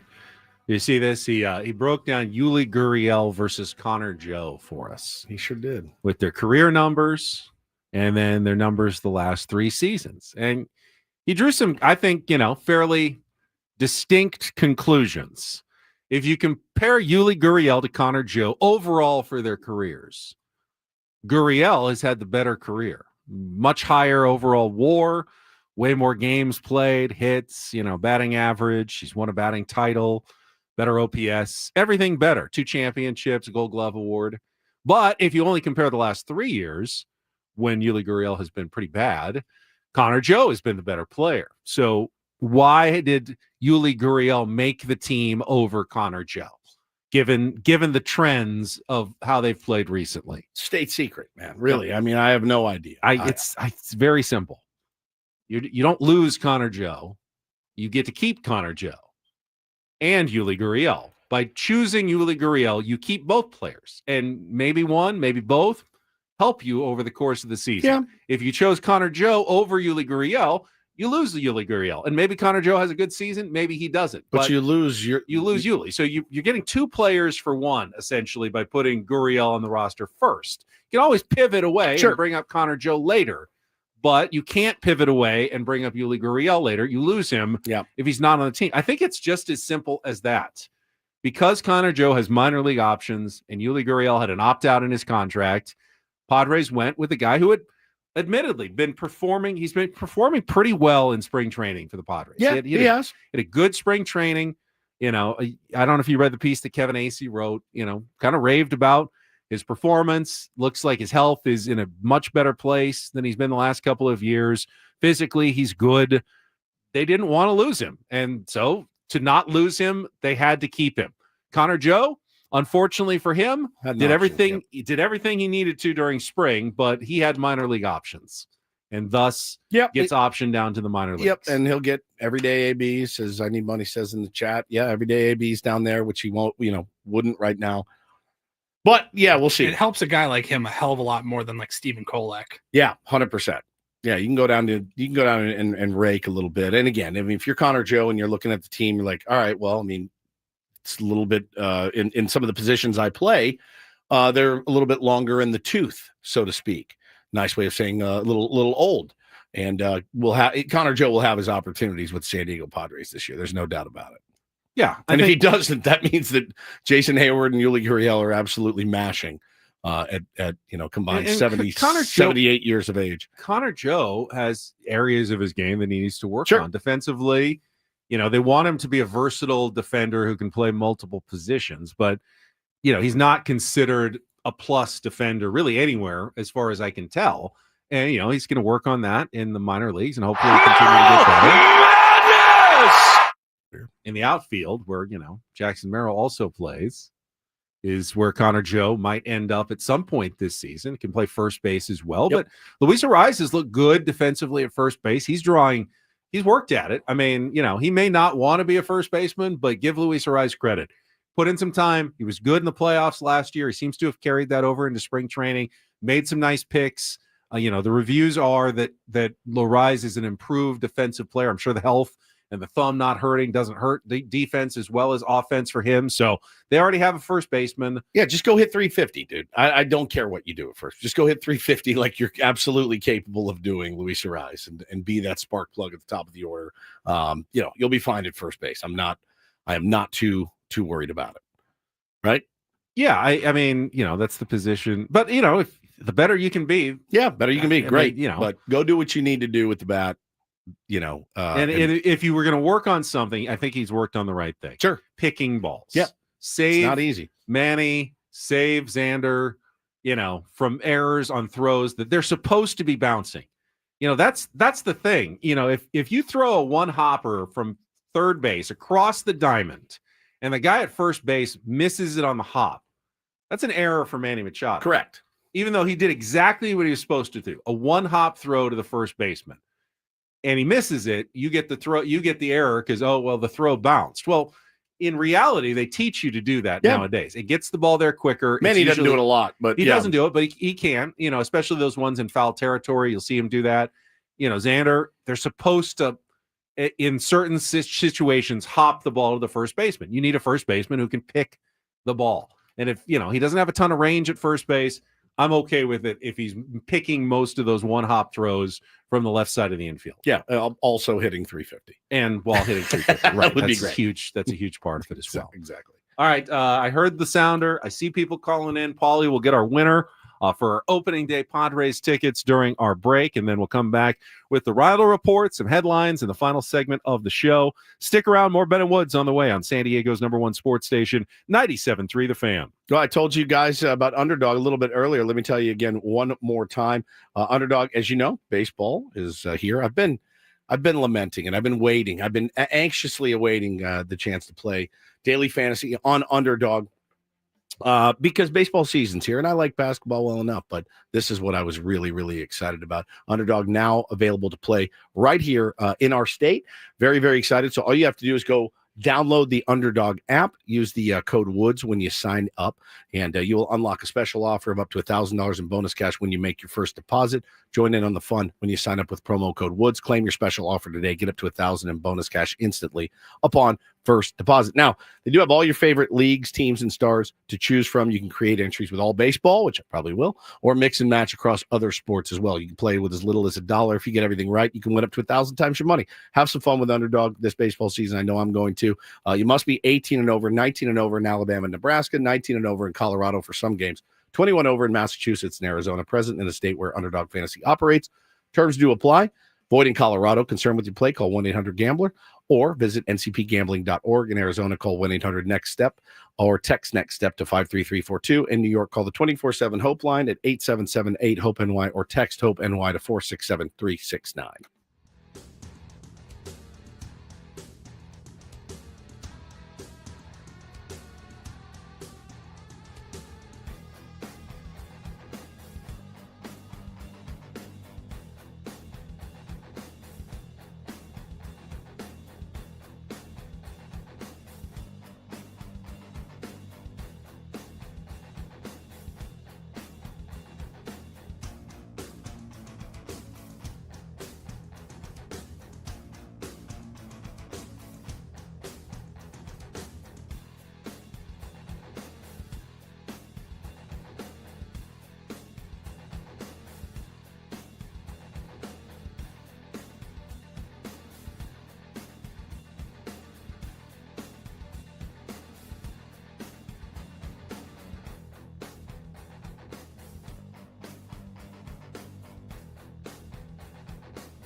All right, thank you everybody for calling in. Paulie has given away the tickets for today. Not everyone can win, unfortunately. We have so many great tier ones. Got more tickets tomorrow. We but will it'll have be for Friday. Yeah, and so then game 2. Dylan Cease on the mound. That's a good one for tomorrow. Thursday we'll give away tickets to Saturday's game. First Saturday game. First, going to be a big crowd, I'm sure, on Saturday night. And then Friday, Sunday Night Baseball. Boom. Tickets for probably Nick Pivetta starting on Sunday night on national television. That's like a 4:00, 4:10 start on Sunday, I believe, against the Braves. I think that's usually when it is. Yeah, I think so. So there's your chance to win. Still coming up later this week, but the tickets have been given away for today. I got to get my head right for the season. Like so much stuff you forget. You have to start planning around these games. Hours. Yeah, you have to carve out some hours. It's like everyone's all loosey-goosey and willy-nilly right now. And I'm like, bro, that's just an extra thing I have to work into the schedule every single day. My head's not right yet. You have to cut back on your routine. My routine. Baseball. I just need a new routine, is what you're saying. Includes baseball. Wow. Speaking of this weekend and Padres baseball, you can join 97.3 The Fan this Saturday. We're going to be broadcasting live. Yeah, Saturday show at Tom's Watch Bar on 8th and J from 10 a.m. to 3:15 p.m. for the East Village Block Party. We'll start things off at 10 a.m., followed by the Braden Sopranich show. And then Gwen and Chris, you can check out all the baseball action while enjoying Blue Moon and Coors Light, along with delicious food like Tom's famous prime rib dip sandwich. That's this Saturday at Tom's Watch Bar on 8th and J Street. Brought to you by Blue Moon Brewing Company, Golden, Colorado. Celebrate responsibly. It's friggin' 3 live broadcasts in the span of 8 days. Holy smokes. Yeah, Dave & Buster's last week, and then Thursday at Baja Rick's, Saturday at Tom's Watch Bar. Man, we're busy. We're out there, buddy. Out there. Come by and say hello to all of them. But go 2 for more. 3 for 3. Anyone who was at Dave & Buster's last week can still pull off the trifecta of appearing at all of our live shows. Yeah. All right, let's check traffic last time, and then Paulie will get to some Rindle Report headlines before the end of the show. From the 855 Get Ross Traffic Center, protecting San Diego after accidents or injury, here's Kelly Danick. Traffic is brought to you by your local San Diego County, the UPS stores. On that northbound side of the 805, added again, another crash right before 43rd. It's been moved over to the right shoulder. And care to guess what's in the HOV lane on South 805, right before Governor? A ladder that some nimnod didn't do a very good job of securing onto their vehicle. Other than that, our freeways are looking pretty good. Your local San Diego County, the UPS store locations are hosting a shred event from April 7th through April 15th. 50% off shredding services. Visit theupsstore.com for the location nearest you. See store for details. And Kelly Danick with Ben & Woods, San Diego's #1 sports station, 97.3 The Fan. And get things started here with our today's edition of the Rindle Report. Now tuned into the greatest. Welcome to the Rindle Report with Paul Rindle. Hi, Paul. All right. 2 stories from the world of sports that we haven't gotten to yet. We'll start off in Major League Baseball. And 1 story that you didn't know you needed. Are you laughing, biatch? It's the Rindle Report Hey, Paul, how you doing? Okay, how are you? on 97.3 The Fan. Are you ready to bless the mood? I need some help, please. That was good. Can I get a yeah? Oh, yeah. All right. Did Kelly Danick just say Nimnod? I didn't hear it, but I'm seeing everybody. The chat is going crazy. Nimrod? She said No, Nimnod. Nimnod? I thought it was Nimrod. I have to go find that. Please find that. Nimnod. Some Nimnod dropped a ladder. She does not like a ladder in the road. I mean, that is like her. That's number 1. And I'm with her. Secure your loads, people. I was just looking up Nimrod. Yeah, Nimrod is a word. One of my favorites. It is. You're such a Nimrod. It's actually a biblical figure. The son of Cush, Nimrod was described as a king in the land of Shinar of Lower Mesopotamia. The Bible states he was a mighty hunter before the Lord began to be mighty in the earth. I had no idea that there was an actual Nimrod. Here's our traffic report that we just played. On South 805, right before Governor, a ladder that some nimnod didn't do a very good Nimnod. job of securing onto their Making vehicle. up her own words. Nimnod. Love that woman so much. She's the best. Icon. All right, it is the Rindle Report. It is brought to you by the Craft Taco. Whether you're craving tacos for lunch or a craft beer for happy hour, the Craft Taco is the answer. now open in Balboa Park and Sereno Valley. Just looking around for some stories this morning, guys. I saw a story out of the NFL. I thought it was interesting. So, wide receiver, he's still with the Rams, right? Yes. Yeah. They let Cooper Kupp go. That's right. They let Cooper Kupp go. So, Puka current wide receiver, Puka Nacua for the Rams, he is 23 years old, and he has recently said that he would like to retire at age 30. He went on a podcast, and he says, I know I want to retire at the age of 30. I'm 23 right now, going into year 3. It wouldn't even be 10 years. It maybe be 7 or 8. I think of Aaron Donald to go out on top. I think that would be super cool. I fully support him, especially if you can make, professional athlete type money, generational wealth, and be set up for life. Dude, that's that's the reward, is getting to retire at a young age and then live off of that money. Is he hurting himself financially at all? Is any team he's not going to sign a contract at age 27 that he might have been able to sign? It's not going to be as big of a contract, right? If a team they know knows you're walking away, you only got 3 more years left, bud. We're not giving you that. It's nice to know when you want to call it a day. I mean, it's a good feeling. I would say there's no reason to limit yourself. Ultimately, he can always change his mind. He's 30 and he's still in his prime and putting up big numbers every year.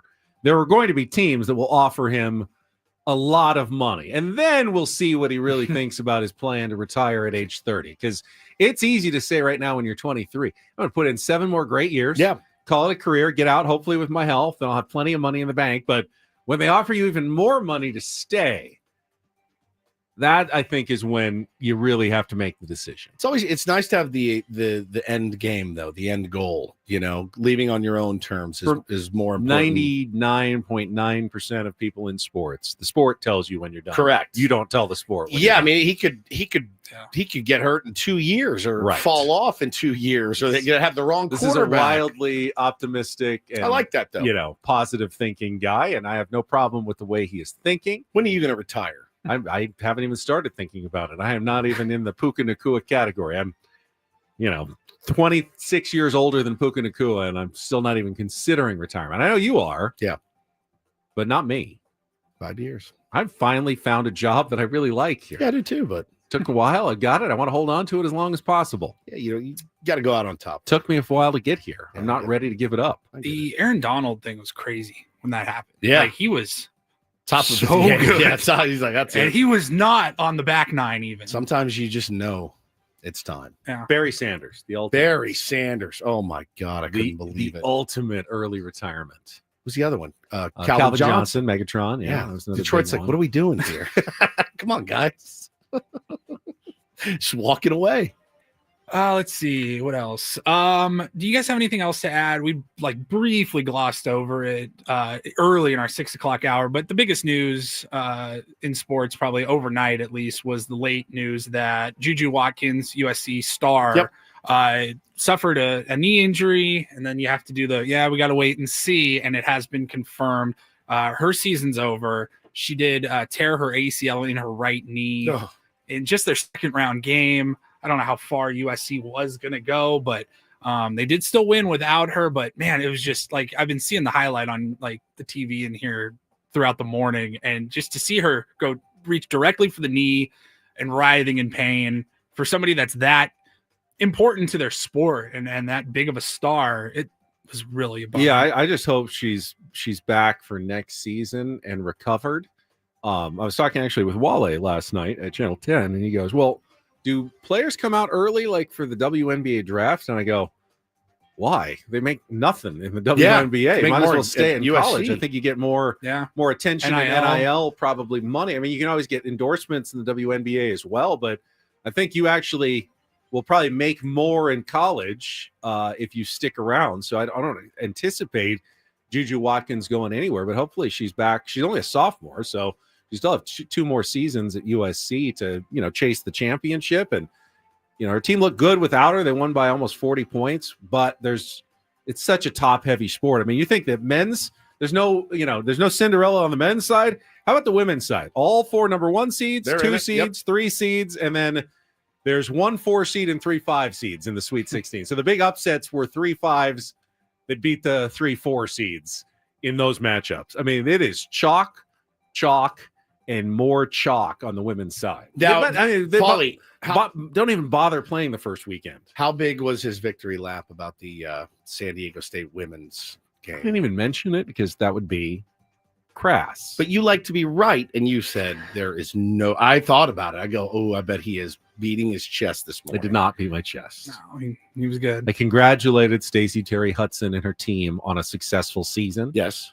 And LSU was really, really good. Yeah. And they are now on to the Sweet 16 with all the other top seeds because this is what happens in the women's tournament. It's just what happens. But you were right. I was right. Does that feel good? It was very. I think it was a very obvious statement. All right. I like to be right when other people are wrong. That's what I really like. Since we're talking women's college basketball tournament, I did see maybe the worst bad beat of all time.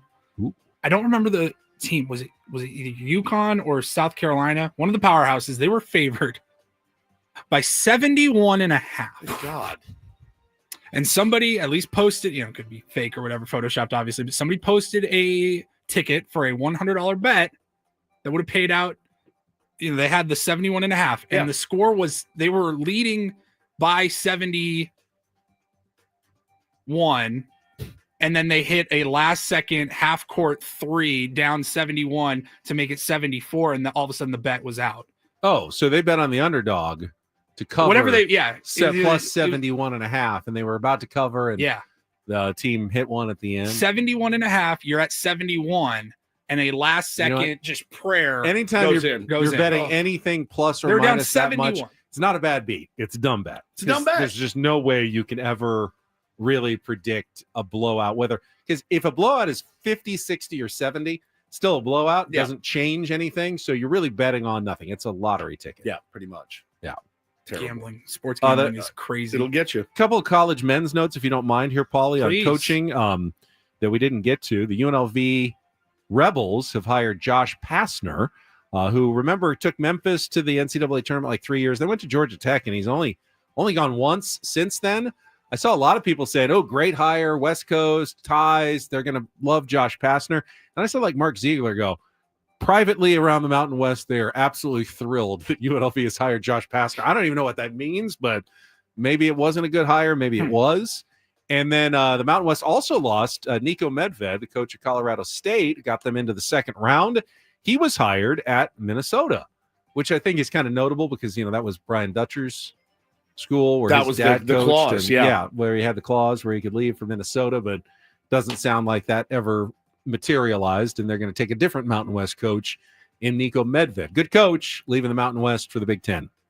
And then finally, just kind of skimming through the prep service, trying to find a goofy story for this morning, and it was slim pickings. But I did find something here. It's not really like a trend, but there has been some discourse on the term boomerasking.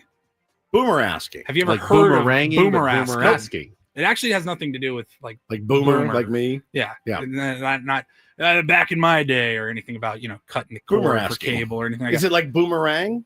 Boomerasking is when you ask someone a question or start a conversation just so you can talk about yourself. So you throw it out there, but with the hope of it coming right back to you, kind of like a boomerang. Some examples are, how was your vacation? Mine was great. But like if we all went on vacation, would say, hey, how was your vacation? Mine was great. Hey, how's work going? I've had the worst week at the office. I'm guilty. I think I'm guilty. Yeah, you bring up a topic, not because you really want to hear what the other person has to say, but you want to Have you talk ever about yourself. wondered what the other person had to say? Me? Ever. Not really. In a conversation. Yeah, I was going to wonder. One of the examples they keep using, you show up on a Monday, you ask your coworker, hey, did you do anything fun over the weekend? Listen to this. Listen to my story. I'm so guilty To of be that. fair, I've I'm not that guy either who will regale you with my That's own true. Your tales are, stories. yeah, correct. Yeah. Correct. You're just not that interested in anything. In at all. really anything. I Sports. hadn't heard that Basketball. phrase, and I Boomerang. hadn't really Yeah. thought about it. And I go, Yeah. I think we're all probably guilty. Ooh, I'm guilty. I'm so guilty. Just of don't that. do it with your spouse or significant other. They Yeah, always notice when you do something like that. True. It would be like me saying right now, are you guys about to pee your pants? Because let me tell you, I'm literally about to urinate on myself. And I don't know that I can make it 4 minutes. Can you hold it another Have 4 you ever minutes? almost peed your pants? Because I'm about to pee my pants. I think we all have almost done so. You're talking, I can't hear a word. My back teeth are floating. You don't right want to now. be wee wee woods. I know forever. That's So exactly you got to right. hold it. You know, I had a couple more minutes. I'll hold it a couple more minutes, but I had a conversation with my missus yesterday. We were in the airport, and we're checking these trips off the list. We got a bunch more stuff coming this year. Sorry for you guys, and I'm going to do my very best to lighten the load. I feel like I need to start planning vacations just to catch up with you. Oh yeah, you will not catch up. I got one with next me. month. Woods from 3 years ago would hate current Woods now. Woods. Yeah, listen, my kids are older. They can't. They have to go places. It's just the way that it is. But I'm taking old vacation Woods. I know, right? I'm taking the All special. the crap that Ben got for I'm years. taking the special 50th birthday trip to Manchester, England, as you guys know. I was talking to my wife about it. We did a little research. My hotel's about 6 miles away from the venue, so I'm going to have to figure out how to get there. I want to be close up to the. If I'm going all the way, I want to be close to where I can see the stage. I don't want to be in the back of 80,000 people. She goes, "What are you going to do?" You don't have tickets yet? No, I got tickets, but it's general admission. It's GA, Oh, yeah. wow, yeah. But I want to be close, so that means you have to get there, Run when in. doors God. open, run in, and then you have to stand there for 10 hours or whatever. And I said, I'm seriously considering GA for a concert that big? Well, I have floor seats, so like it's a park. It's in a park. Standing room in the floor. Oh, it's in a It's a park. It's not giant even a Oh, I was stadium. thinking It's like it was a big outdoor. venue. No. Ticket seats and everything. Oh, But you wow. have to run up to Right, get your to spot. close. Yeah. And she said, "What are you going to do?"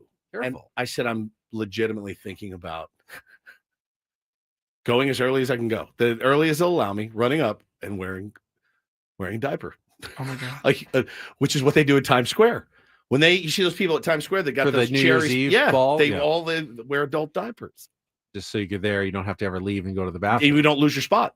I see. What are your thoughts on that for a grown 50-year-old man on his 50th birthday, by the way, wearing a diaper at a concert? By yourself? It's probably a good strategy. You think so? Yeah. Would you do it? Could you do it? I mean, figure you're probably going to end up there in a few years anyway. So, That's true. why I not? mean, and if I had one on right now, I absolutely would use it. That's how bad it is. Oh, yeah. Good luck. All right, I'll let you guys know it works out. I'm very scared. One have, baseball note. We have like 6 people lurking outside. What is happening out there? I'll give you a quick baseball note. The Angels are releasing outfielder Mickey Moniak. A local kid. Yeah, so he had won $2 million in his arbitration hearing, but when you go to arbitration, it's not guaranteed. So they only have to pay him a sixth of that, $333,000. He can latch on somewhere else now. Tier ones. I don't know that the Padres are interested, but former local standout Mickey Moniak, number one draft pick. He was, yep, is now no longer a member of the Los Angeles Angels organization. So, little breaking baseball news at the end of the program. All right, go to the bathroom. Go. All right, we will be back tomorrow on opening day eve for your San Diego Padres. We'll have some more tickets to give away for Friday night's game against the Atlanta Braves. Braden is coming up next for executive producer Paul Reindl and Stephen Woods off to the bathroom again. He also left Friday's show early. Number 1. I'm Ben Higgins. Have a great rest of your Tuesday from all of us here at 97.3 The Fan.